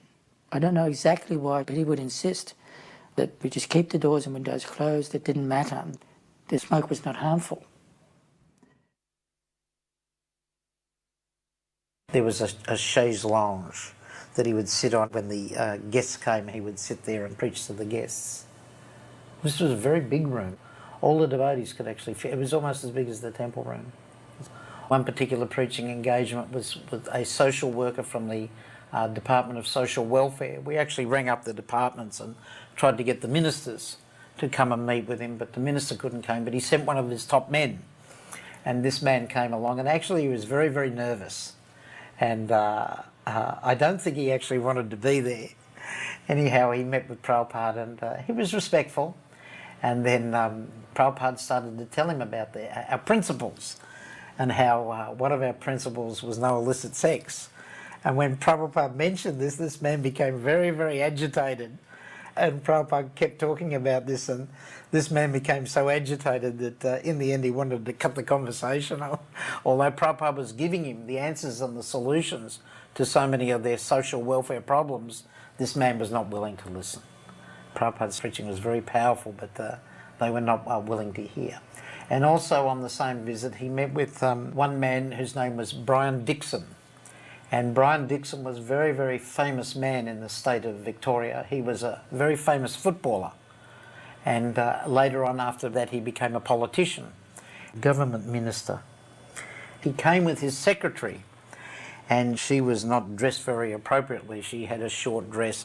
She had the makeup on and everything, and she was very provocatively dressed. So Brian Dixon came in and met Srila Prabhupada, and he made the comment straight away that he saw the Hare Krishna devotees on the streets singing and dancing and chanting, and whenever he saw them, he saw that they were always happy. So he asked Srila Prabhupada, why are you successful? And he knew that we did not participate in taking drugs. And he was impressed by this, and Prabhupada explained that we follow 4 principles, and one of them is no intoxication, and that by chanting Hare Krishna you become happy. And Brian Dixon, he was listening. So then Prabhupada mentioned that we do not engage in illicit sex. And Brian Dixon became embarrassed. He blushed like anything. Almost immediately, he looked at his watch and said, "Oh, sorry, we've got another appointment," and he had to leave. So Prabhupada was preaching very, very strongly, and he was giving these particular men the answers to their problems that they were dealing with. But again, they were not willing to listen or to implement this particular program. Then again, we had one newspaper reporter come from the Age newspaper, which is the main Melbourne newspaper. And Srila Prabhupada preached to this man for about 45 minutes. Simply preached to him about "you are not this body." Straight preaching. Although the man was asking general sort of questions, Prabhupada just stuck with this one point of how you are not this body and you are the servant of Krishna. And he just preached to the guy full on. And the guy just sat there and listened. So then the next day he wrote a very, very nice article. It was about half a page on the second page of the Melbourne Age, quite an extensive article and very well written, because most newspaper reporters, they actually misinterpret what the original message was. And we showed Srila Prabhupada the newspaper article the next day, and he was so pleased that he asked us to get 12 copies of that particular article, and he got his secretary to send them to some of the big life members in India. He would hold darshans there some evenings in his room, and he'd sit and talk, and Prabhupada would display his usual erudite knowledge. But he had this compassion that he would hear everyone and consider. Even if you spoke, you could only feel foolish in front of Prabhupada, but he seemed to tolerate. And he had a lot of compassion. But at the same time, with the guests that would come, he would show a lot of interest, but he would not tolerate the subject being moved. So he would be very quick to bring the subject back within the Krishna conscious domain, even if he would insinuate that they were in illusion. He did it in such a way that nobody was ever offended. Prabhupada had this knack of speaking to people. So in Melbourne, I remember he spoke to one of the parents of a devotee, and he made them feel extremely comfortable. But at the same time, Prabhupada was very strong in stressing that Krishna consciousness was for everyone and not just a sectarian movement, but it was for everyone, and it was a practical movement. Prabhupada had this skill of disarming people's defense just through his purity and his straight speaking and his simple language. And it was understood by everyone. There was nothing duplicit in his language, straightforward. My uncle, Father Wallace, he was a Jesuit, but he was in charge of the whole of Victoria, so he's like the head Jesuit. I said to my mother, I'd like to get my uncle to meet Prabhupada, so somehow she got that arranged. My mum was pretty good at arranging those things. And so my uncle came, and we're all sitting around in Prabhupada's beautiful room on the beautiful blue carpet, and he was sitting back in the chairs, and he was quite elegant sort of a guy, and a very good speaker. As the Jesuits are pretty well trained in philosophy, Prabhupada spoke philosophy with him quite a bit, and he seemed to be able to follow the thread of it and answer it, which most people, when they met Prabhupada, they kind of lost it. Prabhupada was just probing into what they understood, and they couldn't understand what they believed themselves, but he seemed to have some belief himself. Anyway, it went on for about, I guess, 3/4 of an hour, having a pretty lively conversation, but jokey too, a lot of laughter and so on. And then finally the session was over, and he got up and shook hands and left, and we're all sitting around Prabhupada, and Prabhupada sitting there just kind of rocking a bit. And I said, Srila Prabhupada, what did you think of my uncle? And Prabhupada looked at us all and he smiled, and he looked at me, he said, a very pleasant drunkard. And that was like, we just all cracked up laughing, because immediately he walked in, Prabhupada must have picked up he'd had something. And I wouldn't be surprised if he was a regular drinker. He had that kind of look, his face, a bit over reddish. And yes, it was pretty well strong through the whole order at that time, I'd say, the whole Catholic Church. That was the one thing the priests could do, have a good drink. But the way Prabhupada could crack a joke was really amazing. The minister is elected according to public will in our society. Because they have made a department just like your, what is the department? Social welfare. Social welfare. So if they find social welfare, why not help? Why they bring politics? If actually there is social welfare here, why they should not support it? Yeah, well, you're right. But in our society, minister is elected to carry out certain policies. Not what he wants, but what the people sort of voted for. And say a text to support. And if your policy is social reformation, social reform is not our policy. Then social welfare. So just to look after those who are in trouble. That's our policy. Everyone is in trouble. What? At the present moment, even the ministers are in trouble. Yes, but that is not what our function is. Everybody's in trouble. Physician healed thyself. You see? They are also drunkards, they are also woman hunters, and meat eaters, and gambling, that's all. They require to be rectified. But they can't help that. That's society. You have to go and change society. The society tells us to act differently. Unless you change the society, how you can make social welfare? Well, if you keep them as it is, there is the question of welfare. Give it a different interpretation to the word. I don't... Does you understand me? Basically, basically one must be first class ideal man. That is one. That's why it's so very difficult. You have to work on your own, and always have to see that you have freedom to work. And if you convince enough people to go your way. Our own program, it is not box properly. You find out fault with us. What? You find out what is our fault. I can't see any fault. Then you can disagree. But when you see everything is nice, how you will not accept it? Unless you are biased. Of course I'm biased. I've been brought up differently. Yes. That's like our... Because you're biased against my life. No, we are not biased. We say that just like we are not biased, we are allowing. We say that if you want to be first class man, then you must not commit sinful activities. That is our problem. But I as a public servant, I'm not here to change society. Society we are also tells me public. what to do. We belong to the public. You must become our servant also. Yeah. But?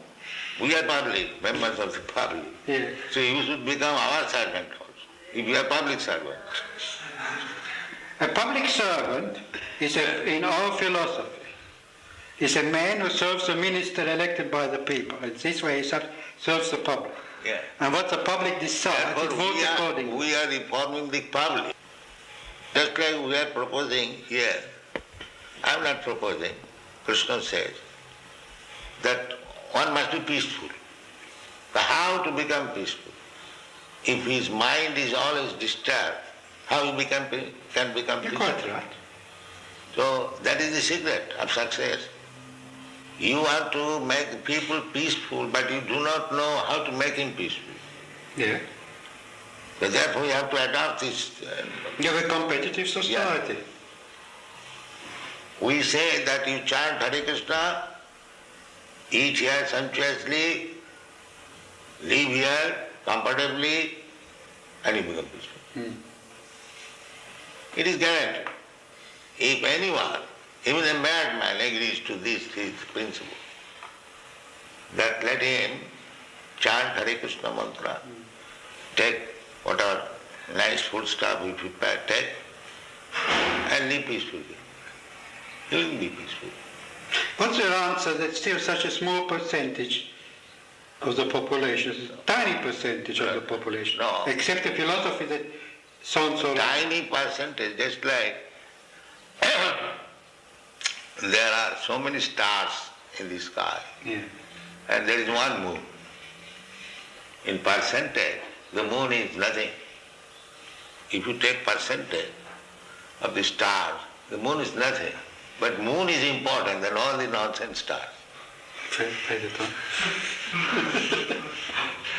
But if you take percentage, there is no percentage moon. But because he is moon, he is important than all these rascal stars. This is the example.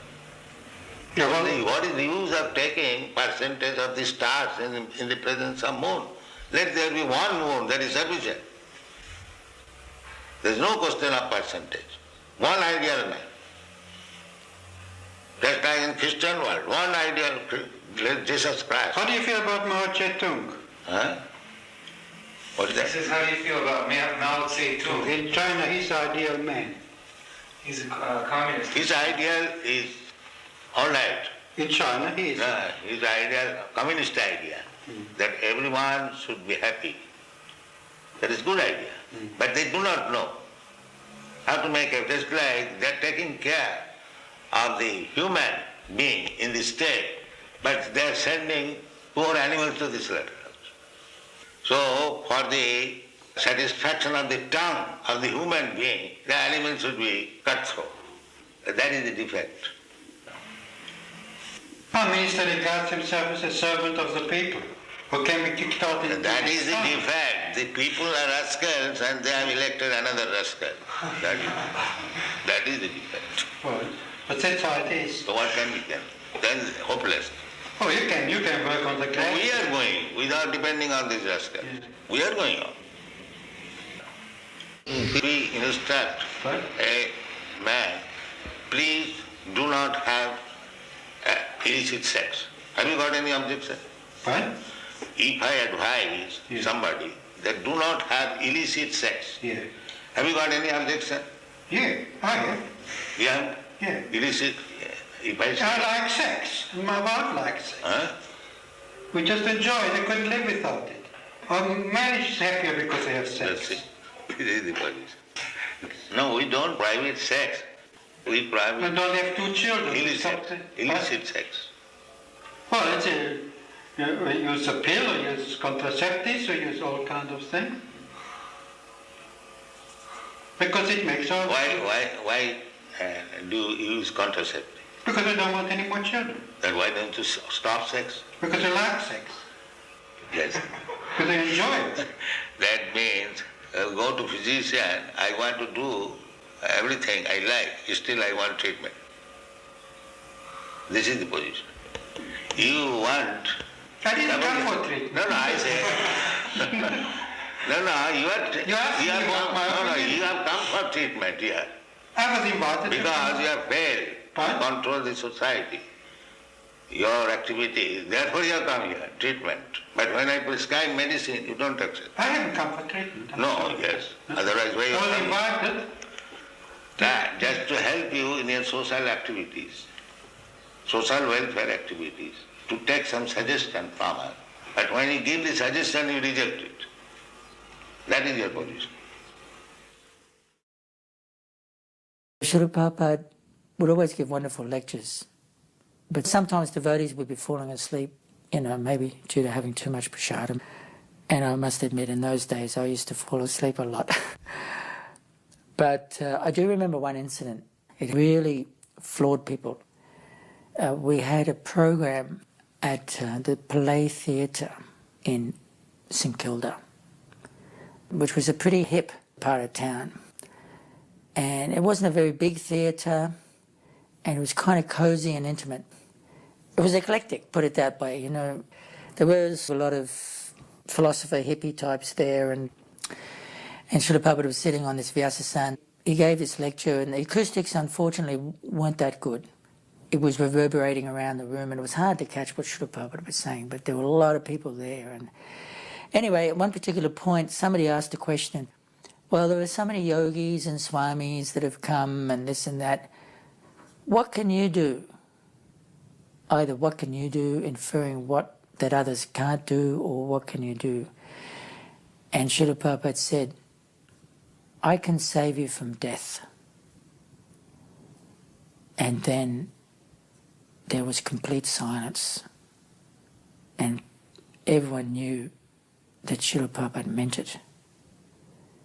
It was the most sobering thing I've ever heard someone say.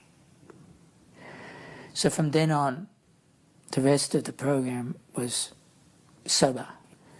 People were respectful. Prabhupada had a great affection for Australia and the preaching in Australia, because we could see that when hearing Prabhupada giving lectures at different parts of the world, he would refer back to Australia, how the preaching was going on in Australia, and they have gone to jail in Australia, or they have a Rath Yatra, and they're distributing more books in Australia than everywhere else in the world. And it was a great joy for Srila Prabhupada to have his devotees in Australia. He sent some of his dear devotees there in the beginning. Bali Mardan and Upendra Das went there in the beginning, and it was an English-speaking country that had never been exposed to Krishna consciousness or anything like Krishna consciousness before. It was a completely fresh start. Whereas in England, some of his godbrothers had gone there before, and there was some, affiliation with India. But Australia was like a remote, far remote place. And people had taken to Krishna consciousness very elaborately and very, diligently. And it was through the book distribution that could be gauged. That here in Australia, a relatively small country, maybe 15 or 17 million people in the whole country, they were one of the top book distributors in the whole world at that time. At one point, Australia was the #1 book distributing country in the world in the early 70s. And we used to, make sure that Srila Prabhupada heard about that. We would send the report, and Srila Prabhupada was always beaming. I remember when he came out with the Chaitanya Chaitamrita, and we were there in India, and Prabhupada said, and we will print 15,000 volumes of this book. And I was there, and I said, Prabhupada, we'll take 10,000. And Prabhupada said, oh, Madhavista's taking 10,000 already. We must print 20,000. And Prabhupada saw that this was a young and vibrant and healthy country. Sometimes Australia is referred to as the lucky country. And Srila Prabhupada would go there, and he would love the ghee that was there, the cow's ghee. So he worked out a program that the Australian devotees could pay for their books in ghee, because there was money being sent from Los Angeles to India to finance all the different building projects there. So instead of having the devotees from Australia send money from Australia to Los Angeles, and then Los Angeles send money to India, Prabhupada said, no, forget about all that sending back and forth. Instead of paying for your books in dollars to Los Angeles, pay for your books in ghee sent to India. Because this high-quality ghee sent from Australia to India was more valuable than the dollars sent to Australia. And this way, he would send the ghee, and he said the devotees would be able to distribute this ghee to the life members in India and feed the devotees, with high-quality ghee, so they would stay healthy while they were doing their preaching work in India for so many years. Thousands of pounds of ghee. This Alauri ghee, a very famous ghee. It came in this big 10-gallon tin or 5-gallon tin, paying for our books in ghee. It was quite unique. I was the guard, so to speak, stopping the hordes getting up there and bothering him.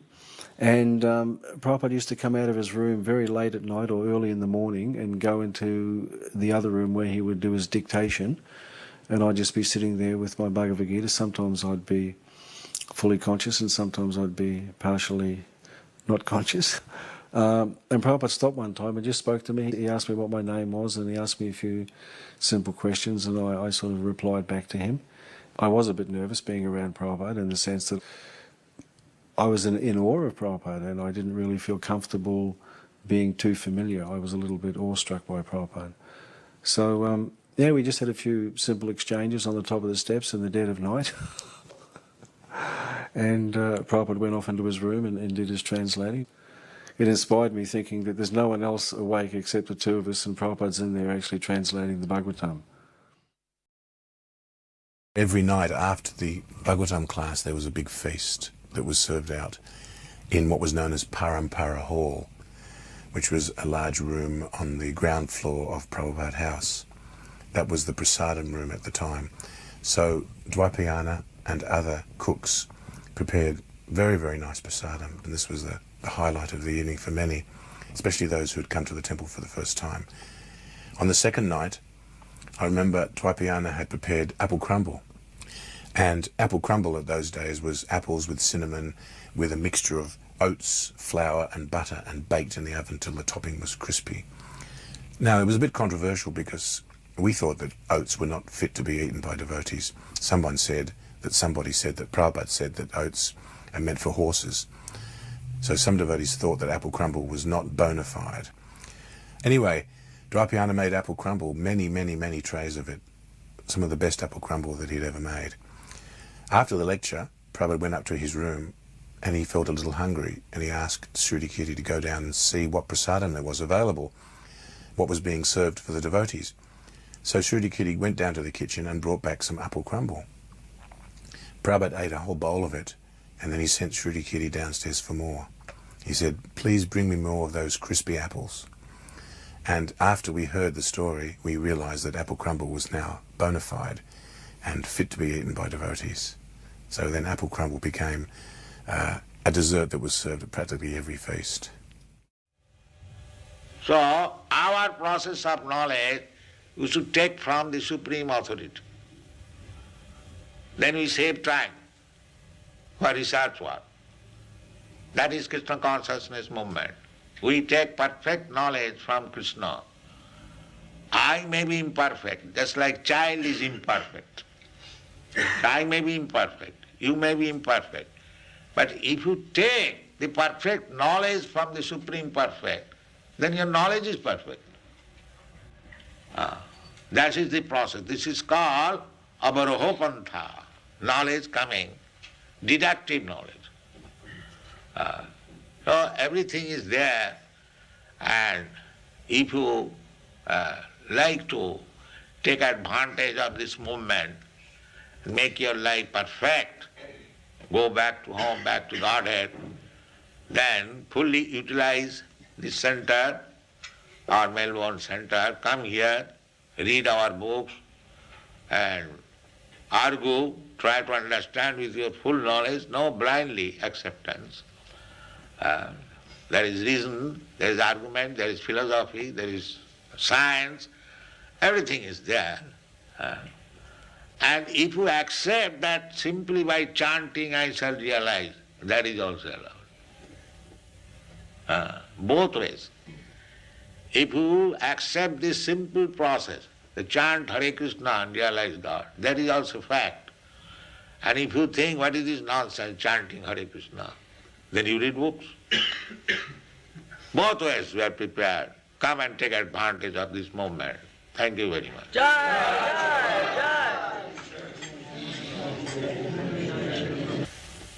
Srila Prabhupada, we have decided in the scriptures that Lord Brahma rides on a swan, a hamsa. Is this, are we to take this to mean that it's a real swan, or is it something symbolic? Not symbolic, it is fact. Why do you say symbolic? It's rather unusual. Unusual? What experience you have got? You have no experience. Have you got any experience of other planetary system? What is there? Then? Your experience is very teeny. So you should not calculate Brahma's life and other things by your teeny experience. Now, in the Bhagavad Gita it is said that the duration of life of Brahma, Sahasra Juga Parjantam Arahajat Brahmano Vidu. Now Brahma's life, it is stated in the Shastra. We have already explained that we accept the authoritative statement of Shastra. Now Brahma's life is stated there. Arahat means his one day is equal to our 4 jugas. 4 jugas means 4,300,000 years, and multiply it by 1,000. Sahasra Juga Parjantam, Sahasra means 1,000. And Juga means the 4 300,000 years makes a juga, and multiply it by 1,000. That period is Brahma's one day. Similarly, he has got one night. Similarly, he has got 1 month. Similarly, he has got 1 year. And such 100 years he will live. So how you can calculate? How it is within your experience? You'll think something mysterious? No. Your experience is nothing. Therefore you have to take experience from the perfect person, Krishna. Then your knowledge is perfect. That I've already said. Don't try to understand with your teeny experience everything. Then you will be failure. All one's efforts serve Krishna virtually. That I've already explained. That you are coming here, even though you are not initiated, that is also service. So, if you deposit 1 cent daily, one day it may become $100. So when you get the $100, you can get the business. So you come here daily, 1 cent, 1 cent. When it will be $100, you will become a devotee. So this is not wasted. It is, that is stated in the Srimad Bhagavatam. Krita punna punya. Krita punna.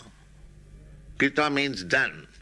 And Sukadeva Goswami is describing when Krishna was playing with his cowherd boys' friends. So he was describing that these cowherd boys who are playing with Krishna, they have not come to this position in one day. Krita punna punya, after life, having performed pious activities, now they have come to this position, that they are allowed to play with the Supreme. This person who says when they're suffering, when they say that they're happy and they're not afraid to die. Someone who is not afraid to die and says that he's not suffering. How do He's a madman.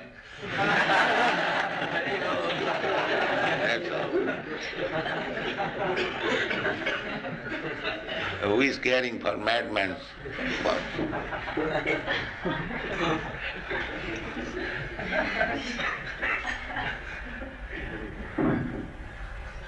It's very easy to convince some people that they're not their bodies. It's not very easy to convince them that they're not their minds. Is there some way we can explain? That will take time. How can you expect? In 1 minute everyone will understand everything. It requires education, time. If he is prepared to give the time, then he will understand. Not that within 5 minutes, 10 minutes he will understand the whole thing. That's not possible. He is a diseased man. He requires treatment, medicine, and diet. In this way he will understand. A diseased man, if he doesn't care for medicine, diet, then he'll suffer. That's all. Yes? If we've been here lifetime after lifetime performing impious activities, well, does it mean that we have to be here lifetime after lifetime performing pious activities to balance our sinful reactions? We have been here for many lifetimes performing sinful activities. So is it possible to counteract all those sinful activities in one lifetime, or does it require many 1 minute. That is Krishna consciousness movement. 1 minute. You are not reading Bhagavad Gita? What Krishna says? Sarva dharman parityajya mam ekang saranang braja aham ta sarva papebhya mokshayami. You surrender to me, give up your all business. I will give you relief from all sinful reaction, immediate. It requires 1 minute. My dear Krishna, I was forgotten, now I understand, I fully surrender to you. And I become immediately free from all sin. without any reservation, without any politics. If you fully surrender, Krishna is assuring, aham tva sarva papi, amokkhaisami, masucha. He reassures. Don't worry whether I will be able to give you relief from all reaction. Masucha. It is guaranteed. You do this. So, how much time it requires to surrender to Krishna? Immediately you can do that. Mame vaishyasi, asangsa. Then you come to me without any doubt. Everything is there. Krishna has given everything fully. If you accept it, then life is very simple. There is no difficulty.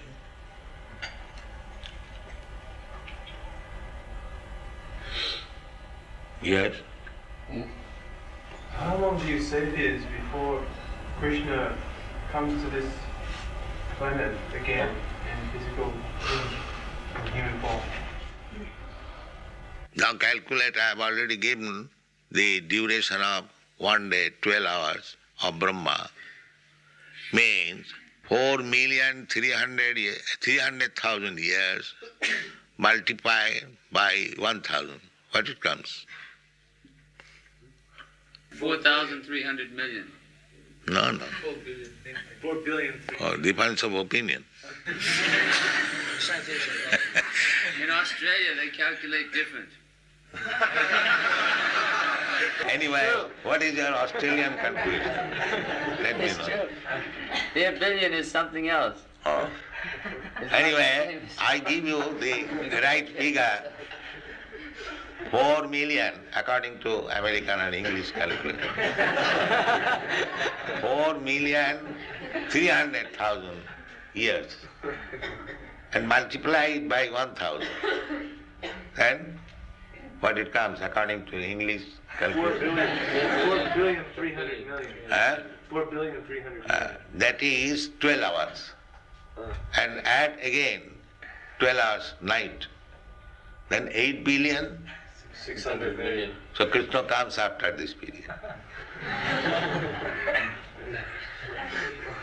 In 1 day, after 1 day of Brahma, he appears. So Prabhupada, does Lord Chaitanya Mahaprabhu also appear every Yes, day of Brahma? following Krishna. Krishna comes in the Dapur Yuga. After finishing his business in this universe, he goes to another universe. In this way, the rotation takes 9 billion years. He stays in one universe for 125 years. Everything is a calculation in the Shastra. Now we can imagine how many universes are there. That is altogether material world. That is stated in the Athabha Bahunaitina Kingatina Sabhatina Vishtabhya Aham Idam Kristam Ekangsina Sthitu Jagat. This material creation is 1/4 creation of the whole God's property. At this time in Melbourne, there were two groups of devotees. There were those who were living in the temple, and there were those that were known as the outside devotees. I'm not even sure that we were that respectful as calling them devotees, but we felt that if they weren't living in the temple, they were not qualified to be devotees. We had a rather limited perspective of things. But amongst these devotees that were living outside, there were those who had broken away from ISKCON, and they'd concocted their own philosophy. And at the end of this evening class, some of their doubts were brought up at question time. Prabhupada very kindly allowed us to have some very lengthy question and answer periods at the end of these classes. One boy who was in this circle asked Prabhupada, he said, "Can you take initiation by accepting the spiritual master in your heart without actually taking?" And Prabhupada cut him off and said that these are all bogus propositions. He said, "It has no meaning. If you think in yourself that I'm eating," he said, "will you be satisfied?" He said, "You actually have to eat to be satisfied. If you just simply imagine that you've eaten, you will not satisfy your appetite," indicating that You have to physically take initiation from the spiritual master and not just take initiation in the heart. This, he said, was bogus. At the end of the lectures, he would stop at the temple doorway and I'd put his slippers on his feet. And he would allow me to pick him up, and he'd put his arm around my shoulder and I'd carry him up the stairs in Dang Street. Sometimes he would give me little comments on the way, just the two of us could hear. Other times he'd be very sober. But all the time, once we got past the doorway, I would get a little jovial comment of some sort. But the amazing thing was, I always never, ever, ever forgotten this point, that it always seemed to me as though he was weightless. There was no weight there at all. I could walk up the stairs with him easy, with just holding him, carrying him up. It was amazing how weightless he was. We were sitting in Srila Prabhupada's room, not his bedroom, but his sitting room, where he would receive his guests. What you're seeing now is one of the lawyers we've brought up to speak to Prabhupada. Srila Prabhupada wanted to talk with distinguished guests every night, and it was the duty of our advanced team to arrange for people to come and speak to Prabhupada. And finally we had our own building and a very elegant place to bring distinguished guests. People like the Archbishop of Melbourne and the Episcopal Bishop of Melbourne. Srila Prabhupada sitting on his elegant chaise lounge that we purchased at the antique shop.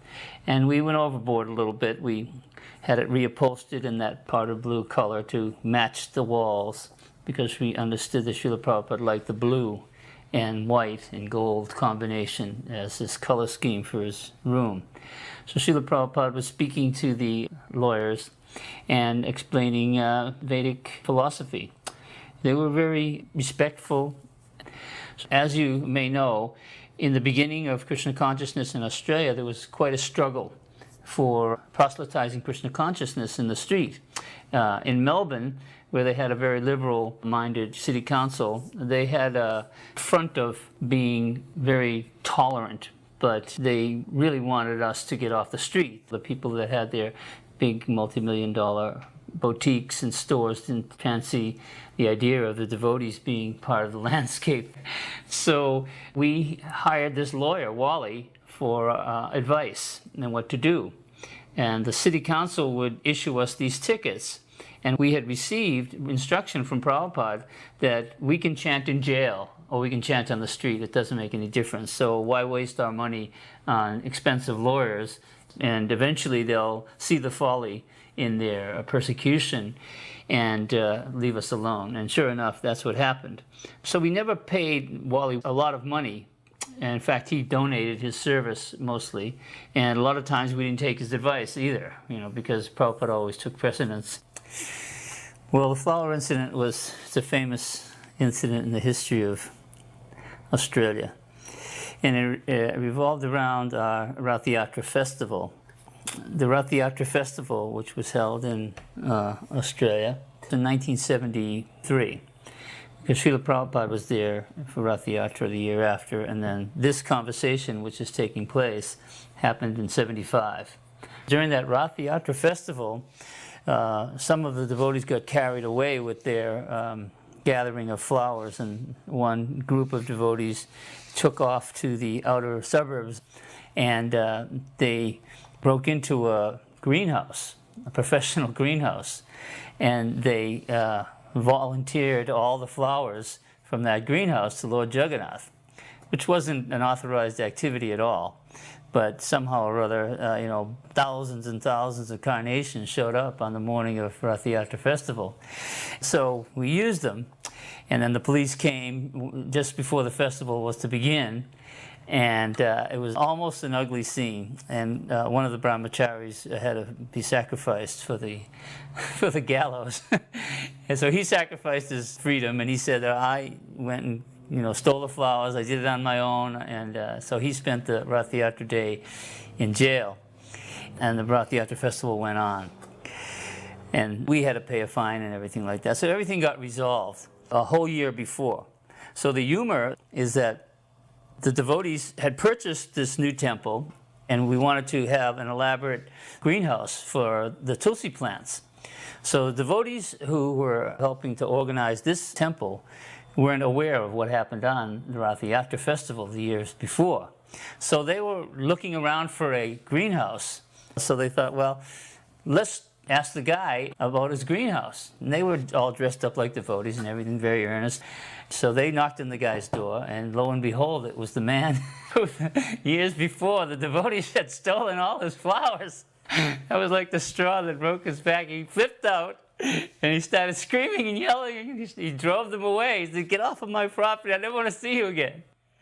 So the lawyers had found out about that, and they were all laughing. And it all came up while Prabhupada was explaining how Krishna owns everything. So they were all having a good chuckle about that. So in that type of an atmosphere, Prabhupada was conducting these conversations every night. They usually go on for an hour or 2 hours, and then they would be given prasadam and treated very respectfully. And in this way, Prabhupada said we can establish good relationships with the respectful people of the city. And it actually worked, because when we were having all these difficulties with the police and city council in Melbourne, one year the Archbishop of Melbourne came to Srila Prabhupada, and the Archbishop was so impressed with Srila Prabhupada that he spoke from the pulpit the next Sunday saying that we should not persecute these Hare Krishna people, and we should let them go in peace. And the sermon was reported in the paper, on the Sunday papers, that the Archbishop had made this comment, and lo and behold, the City Council backed off after that. You know, it came out in the paper that the Archbishop of Melbourne had given his stamp of approval to the devotees. So it was a great PR move on Srila Prabhupada's part, even inadvertently. But nothing was inadvertent with Prabhupada. He knew that, you know, Krishna was in control and that he was doing his job, spreading Krishna consciousness, and everything else was going to just come out perfect. It's going to be very hard to get to what you're trying for. That is to be united first. That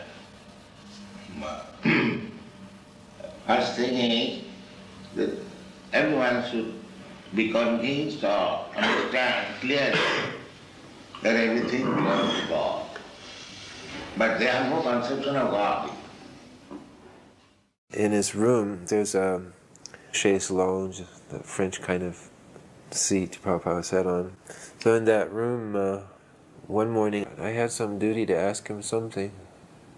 I can't remember, but he was sitting on that seat. And when I came in, he was in some kind of spiritual experience with his eyes closed, and he seemed to be like hugging someone who I couldn't see. He was like moving his shoulders forward and just feeling these really intense feelings. And then after some time I didn't know what to do, so I was just sitting there, and then he opened his eyes and looked at me, and yes, and then whatever question, something about doing something by a certain time, I can't remember what it was just now. And he just answered, and then I paid my obeisances and left. That was very amazing. There was the two solicitors, and the other guy with the long hair was the photographer that took the ad for the Wrangler shirts, which was that billboard ad that was around the world. The photographer's name was Bob Bourne, and he was a personal friend of mine, and he won awards for that one photo. How it came about for him to do the Wrangler ad, we had just done the temple up in Burnett Street, and the deities have just been all clothed in new clothing, and Bobby had been decorating everything. And I organised Bob Bourne to come and take the photos of the deities for this particular time of their new dress. Bob had the Hasselblad camera, which is the one you viewed through the top, and he kept on referring to the deities as them and it, virtually, those. And one time where he was lining everything up, and Bobby was just making sure that everything was in particular position for the photo, And it just so turned out that she walked out of the deity room and I walked out of the temple room. We were discussing something. And within seconds, Bob came out and said she'd moved. We said, what are you talking about? He said, she's moved. You have to go and straighten her up. And Radha turned. The deity moved. So Bobby had to go in and straighten her up again. So from that time on, he never referred to them as them or it. It was always Radha and Krishna. And after that, he wanted to do the photo for the Wrangler ad. One of the nicest engagements I remember was when we went to Tarawara Abbey. There's a Trappist monastery up in Yarra Glen, up the back of Melbourne. And those monks were in silence up until the end of the 60s. So they were very strict, vegetarian. Like at the Franciscan monastery, Prabhupada spoke quite pointedly about not killing, which he tended to do around Christian people, because thou shalt not kill was the point at which he would enter the engagement with them. But at Tarawara he didn't. He spoke in a much more relaxed manner, and I never saw him so comfortable among men that weren't actually devotees. And there was a point in the evening where he was sitting on a couch and the monks were sitting around him, and he actually had his arm over the back of the couch around one of the monks' shoulders virtually, and he was sitting up, and when Srila Prabhupada was relaxed, he was extremely relaxed, but he had a very regal bearing. And like anyone who has a great regal bearing, when they relax, it's extremely attractive because it's intimate. It's not something that you normally get to see. Prabhupada's bearing in public was impeccable. And I very rarely saw him let that go and just relax. And I also saw in that moment how Srila Prabhupada was not sectarian. It was always about the principles. If the principles were being applied and lived, then he would embrace that in whatever form that took. And he had a remarkable way of speaking to that part of everybody. When you read the qualifications of a Vaishnava, always respectful to others, and you read those things and those words, you can take them superficially or you can take them very deeply. And in moments like that, I got to see very deeply what something like that really meant. The profound respect for the sincerity of those souls. And these monks put on such a feast for us. And they went to so much trouble, and he was so happy to see that and just to be amongst men who were trying to love God and were following some rules and regulations. I could see that he felt a degree of comfort and affinity that I never witnessed before or since. It was absolutely wonderful. And similarly, one who is not a devotee of God, he has no good work. Because he will hover on the mental platform. There are different platforms. Bodily concept of life, general, and this body. Therefore, my business is to satisfy the senses. This is bodily concept of life. And others, they are thinking, I am not this body, I am mind. Well, they are going on mental speculation, like philosophers, thoughtful men. And above that, there is intelligent class of men practicing some yoga. And spiritual platform is above that. First bodily concept, gross, then mental, then intellectual, then spiritual. So this Krishna consciousness movement is on the spiritual platform, above body, mind and intelligence. But actually, we should come to that platform because we are spirit soul. We are neither this body, nor this mind, nor this intelligence. So, one who is on the platform of spiritual consciousness, they have got everything. Intelligence, proper use of mind, proper use of the body.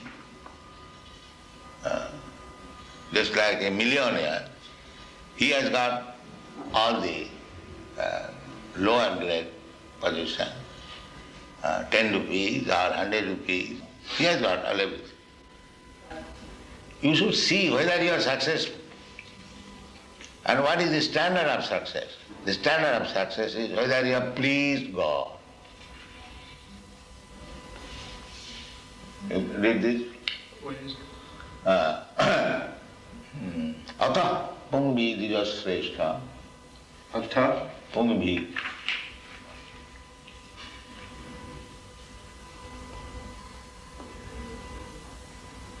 Atha pumbir dvijasreshta. Another word.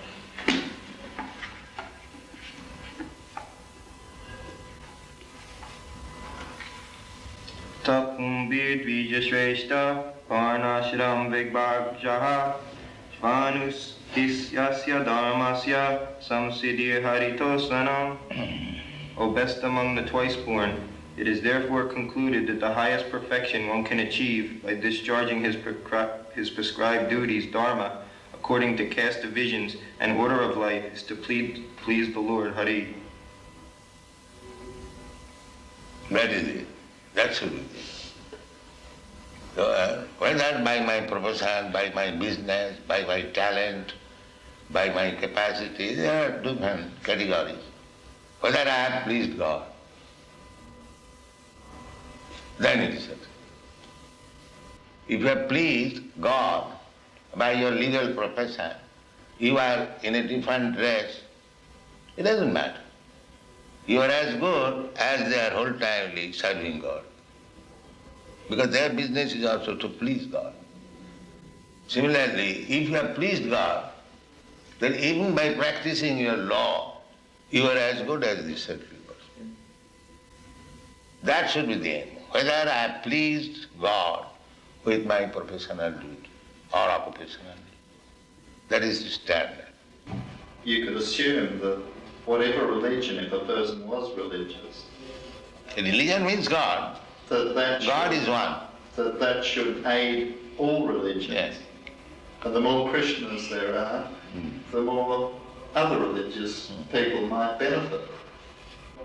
Yet these according to Srimad Bhagavatam, religion means the law given by God.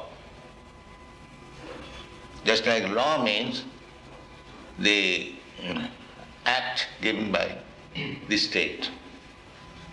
You cannot manufacture law, I cannot manufacture law.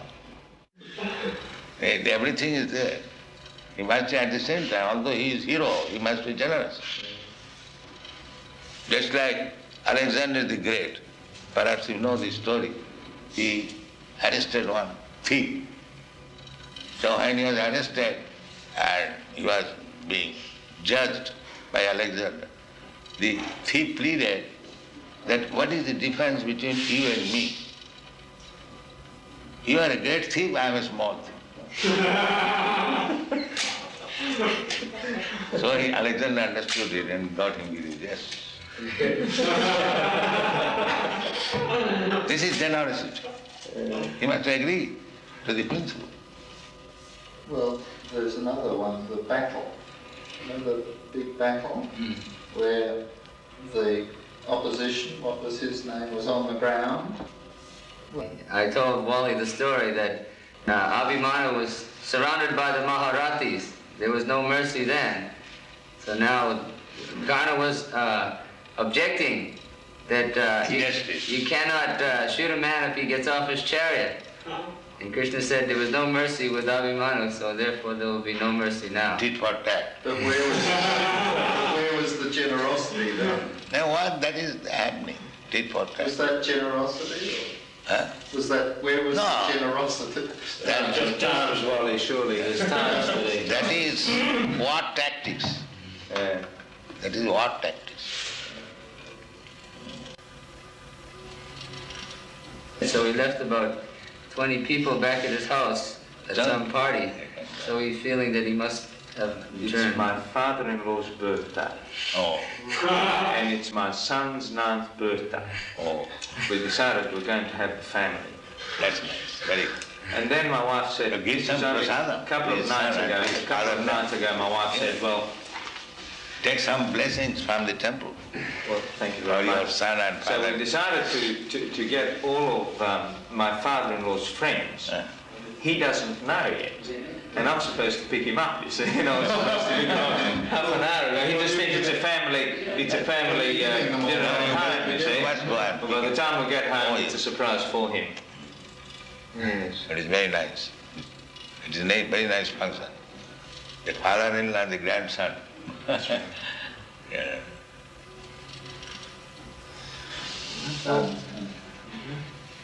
He's going to bring some prasadam to you. Give some prasadam for them. Yeah. Yeah. We invited everyone over to Ukasrava's house one night. We had a big party, and Wally came and Raymond came, and they became very much addicted to prasadam. Make his father-in-law also interested. Well, he was here on Sunday. Oh, yes. He came down on Sunday. So you are going? Thank you very much. Thank you very much for your time. You've been most gracious and kind with us. I hope you have a nice trip. He's coming back in January, too. Maybe then we can have a longer meeting. It is a very nice place. I wish to stay here, but I've got so many branches, I have to go. Good night. Good night. I think you must be very happy to see what's happened in Melbourne. Yes, I'm very happy. This house is quite suitable for a partner. They looked very hard for a long time. Yes. And had a lot of difficulty. Oh, yes. This is one of the things that I imagine you know the story, but the Catholic Church, Roman Catholic Church owned this property, and it was almost by devious means that it was acquired. Because they didn't want to sell direct like that.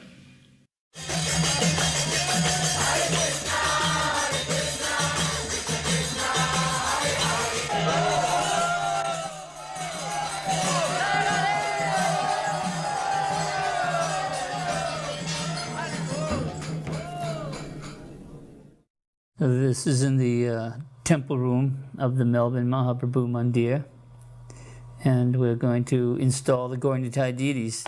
Now these are quite elaborate Gaura-Nitai deities. They were brought by the devotees from Navadvip, and Srila Prabhupada in the chata there is bathing them. These were the largest deities that have ever been cast in Navadvip. They weighed hundreds and hundreds of pounds, solid brass. You know, you can see how tall they are. Prabhupada's standing one step below them, so they're quite tall. These thrones had been purchased by the devotees in San Francisco. They had been shipped all the way to San Francisco from Jaipur. Beautiful white marble thrones, but they were too small for the deities in San Francisco, so we had them sent all the way out to Australia, and they were assembled by the marble merchants who were installing the floor, the marble floor. They took time off and they put these beautiful white marble thrones together. And you can see even Gaura-Nitai is a little bit too big for these thrones. Their arms stretch out underneath the archways, so they're not totally visible. But the official opening of the temple and the installation of the Gaura-Nitai deities took place on the same day. And the devotees were quite ecstatic to have all this activity going on in one day. Bhai Bobby was responsible for putting together the whole temple. She cast all the columns and they had the wrought iron gates made and designed everything. And one day, Gaura-Nitai arrived in 2 gigantic crates. Came in on a huge crane off the truck, manoeuvred into the Prabhupada house, as we called it, where they remained for some time while devotees made clothes and organised all the necessary what have you for their installation. It was a a wonderful installation. Actually, before these deities were installed, I began making a small set of Gaurnitai deities. We knew we were never going to be able to move these big deities again. We needed some small deities. They were made for the travelling Sankirtan bus, as Sabhabati Prabhu was organising at the time. Unfortunately, not being a Brahmin, I wasn't allowed to go and examine big Gaurnitai, so I really just made it all up, how they had to look. But we just did it in the backyard of the temple. We bought a little bit of paraphernalia for the job, you know, some fire bricks and some old vacuum cleaners to pump a bit of air into the fire. As the vacuum cleaners would melt, we would grab another one and turn it on. And they melted pretty quickly, because it was very, very hot. As we were doing this, we had the wrath carts parked right beside them, and there was devotees sitting all over the wrath carts watching this casting procedure underway as we were melting it and pouring it.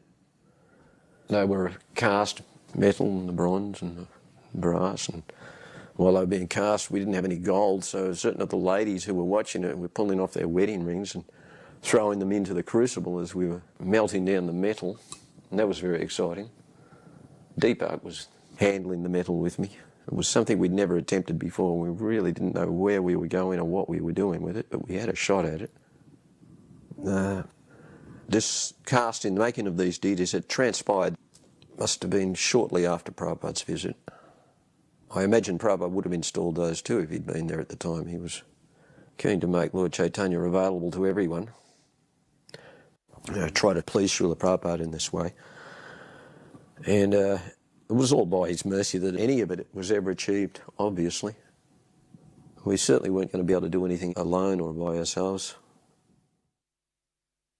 The original deity was Radha Ballabha, marble deities that occupied the center altar. And then the year after that, the Jagannath deities were carved for the Rath Yatra, which Srila Prabhupada installed. And then the third year, when Srila Prabhupada opened up the new building, this is when Gaurnitai was installed. And when Prabhupada installed the Gaurnitai deities, he named the new temple the Melbourne Mahaprabhu Mandir. We practically outgrew the temple the day we moved in. The purchasing of the Melbourne temple was a very big endeavor. It was very difficult for us to come up with the money. One devotee donated 10,000 Australian dollars, and that was the first deposit. But after that, the rest of it was 180,000 Australian dollars, and that was a lot of money back then. We had a very meager income, just people giving coins and notes on the street for books. And in those days, we didn't hire people to do things, so devotees, they personally renovated the whole surface of Prabhupada House. They scraped and plastered and filled on ladders and scaffolds all over the building, and the large temple room floor was laid with marble and onyx. And there was a very short time, and Prabhupada was coming. They actually arranged Prabhupada's visit to Perth for 10 days because the Melbourne temple wasn't ready to open. And when Prabhupada arrived, at one stage, Prabhupada, he actually said to Madhavisa Prabhu, "This temple's too small. Why don't you build a bigger temple in the courtyard?" And this was a real shock at the time because it's such an endeavor. And I guess we were feeling a bit proud that we'd done this. So, like some other circumstances, Prabhupada would say something to make us realize it's not so big what you did. Prabhupada sat down. He took off his chadar, he folded it into a neat little square, and he sat down with his back to the wall next to Lord Nityananda. And myself and Dwapayana were then allotted to dress the deities. We're dressing the deities in full view of Prabhupada, who was just a metre away, so we were quite nervous. The Dwapayana reached for some tulsi leaves and also the manjaris, because we were growing our own tulsi plants at this stage. And we placed them on the feet of the deities. Prabhupada at this stage leaned over and suggested that we don't place the tulsi leaves on the feet of the deities, but rather we place them in between the feet of the deities. So we made this adjustment. We were all heavily sleep deprived. We'd been up for days and nights without sleep. So a lot of us can't remember much about it, but there's a bit of my bald head popping up there. And in fact, I am leading kirtan. And Until I saw the footage, I wasn't able to remember what I was doing, but there I am. There's a lean, mean-looking Kormadas playing the mridanga. There's a little bit of a few devotees' heads that I recognise. We were all packed in very close together.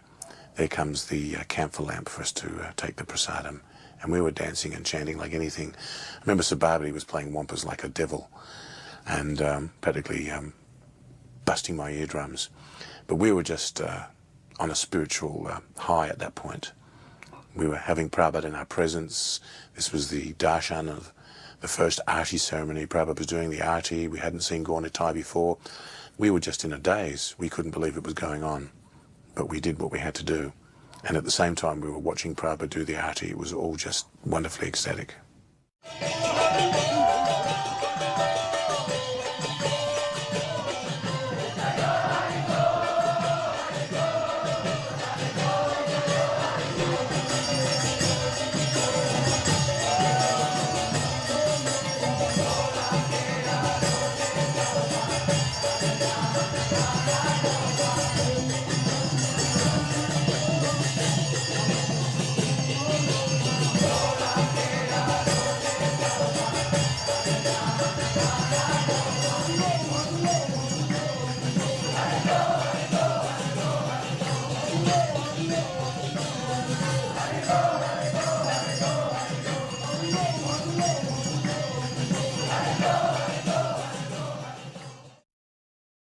One time, Srila Prabhupada was sitting on his Vyasasan, and there was a need for somebody to do the Guru Puja in the morning. So I busied myself going about doing the Aarti to Srila Prabhupada. So one thing that really struck me was that Srila Prabhupada was taking a lot of attention about what I was doing and how I was offering and cleansing my hands and doing the whole Aarti. He was always looking over. Normally you would think that somebody with Srila Prabhupada's status who'd been offered Aarti so many times wouldn't be taking much notice. But as we know, Srila Prabhupada took notice of everything. And one time he said, when somebody had said to Srila Prabhupada, "Oh, it's no big deal," or "It's nothing big," Prabhupada said, "Everything is big for a devotee." There was a time when I dressed the deities. I dressed them very much in the mood of those Kangra paintings from India, you know, the very simple paintings where the actual Leela is very strong in the paintings. They're not very realistic in the way a Western person would think, but I find them much more realistic in terms of the mood. So I remember there was a lot of very delicate white flowers dancing around, and Krishna had this big turban. And a photograph got sent to Srila Prabhupada, and when he saw it, he said, whoever dressed these deities was directly inspired by Krishna. So Krishna was very kind to me because I had no qualification at all. I still don't. I had no understanding. I mean, there was a lot of much more serious people around that had a much deeper grasp of what was going on than I had. But Krishna was very, very kind, and Srila Prabhupada always made sure that knowledge was passed on to me one way or another, so that the encouragement and the support was very clear. So when we got to the Melbourne Temple, it was very much that way as well. He was very pleased here. That's one thing I think should be said very clearly. He publicly praised Madhvesa Swami in particular for the effort he had put in. And it was a wonderful thing to see because he didn't often give praise openly in public like that. That wasn't a common thing. And at that time, Madhvesa, he did a lot to consolidate the chanting of the Maha Mantra in Melbourne. Like all of us, there's times when we can serve very well, and then there's times when it's not so easy, you know, and I'm sure there's been a fair degree of difficulty along the way, but certainly during that period he was able to inspire so many people, and Srila Prabhupada was visibly pleased with that. Actually, after the installation, Prabhupada called me up into his room. I was a temple president at that time, and he asked me if we'd be able to maintain the 3 pujaris at all the Aartis. And I told him that with our manpower we'd probably find it difficult for all the Aartis, and he said, well, therefore we should have Mangalati and evening Arti with the 3 pujaris. So we pretty well maintained that right through after that. He also asked that we make sure prasadam distribution took place as far and wide as we could from the temple. He said, so what plans have we got to distribute prasadam? We'd only just opened the temple, of course, so I said, well, we're having the Sunday feasts and lunchtime prasadam, and we had a restaurant downtown that we were wanting to expand. Every devotee in Australia had come to the opening of the temple. Prabhupada was not scheduled to visit any other place.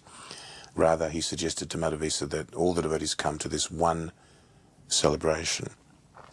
So not only that, there were parents of devotees, friends of devotees.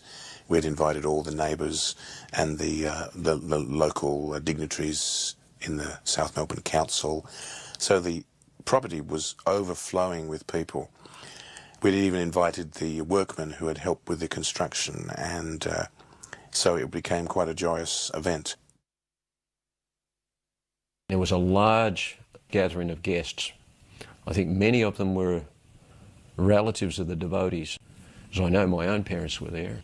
It was wonderful to see them there, as they certainly had no contact as such with Krishna consciousness and never would have. But that was Srila Prabhupada's mercy that he was able to attract everyone.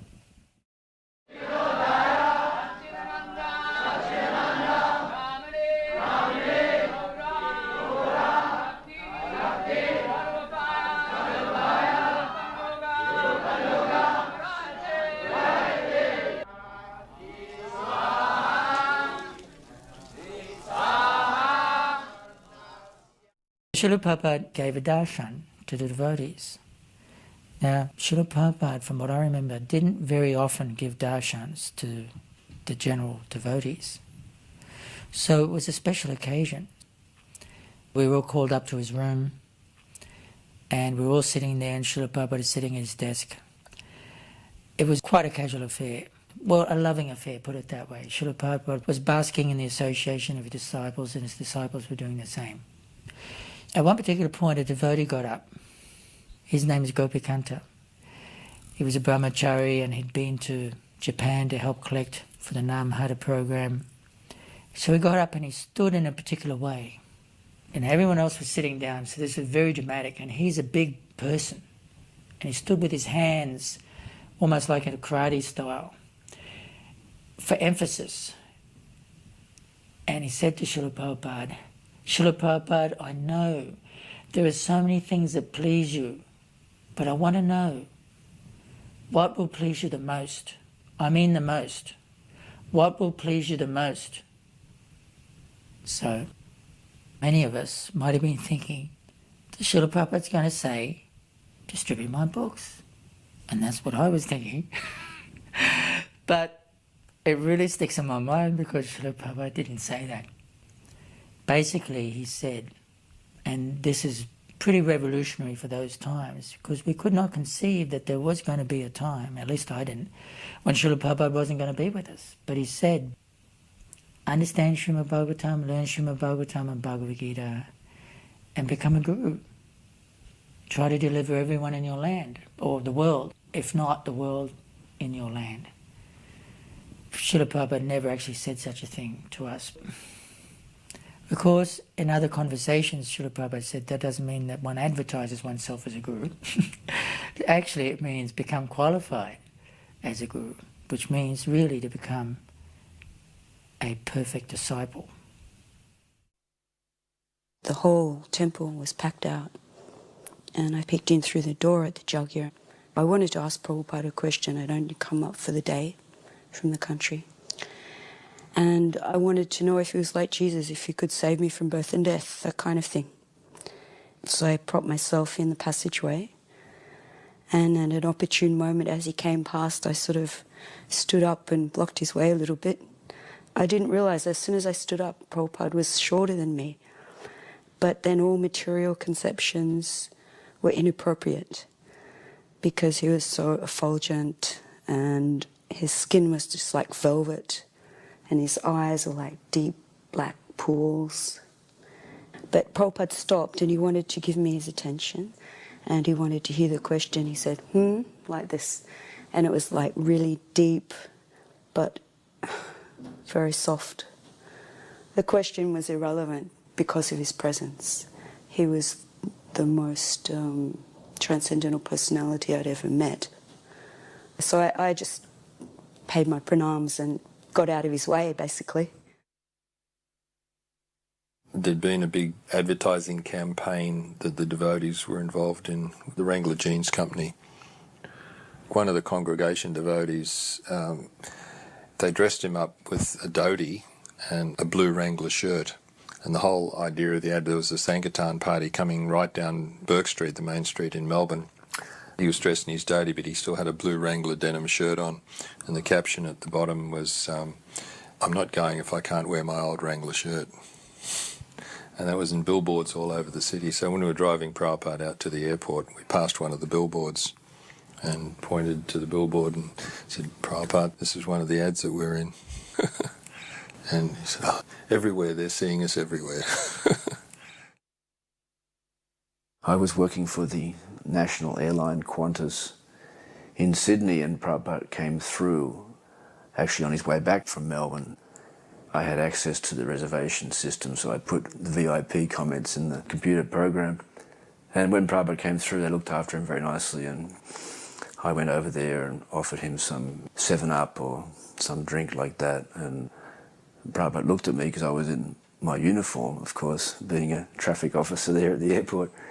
So I offered my obeisances in my uniform, and I think Prabhupada was a little bit surprised. He said, "Who is this boy?"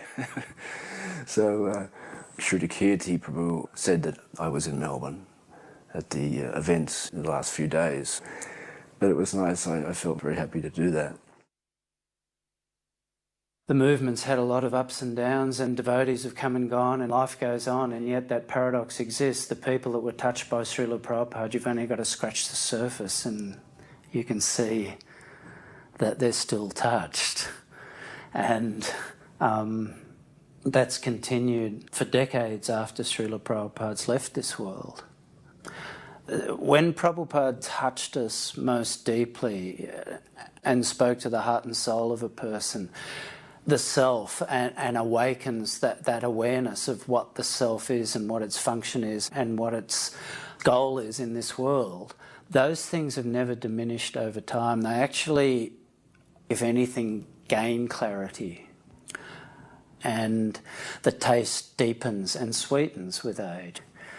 It's not constrained by a historic dynamic. Certainly history was made, there's no question about that. But the real history that was made was the way Srila Prabhupada touched such remarkably diverse range of people and held them the way he did. Hare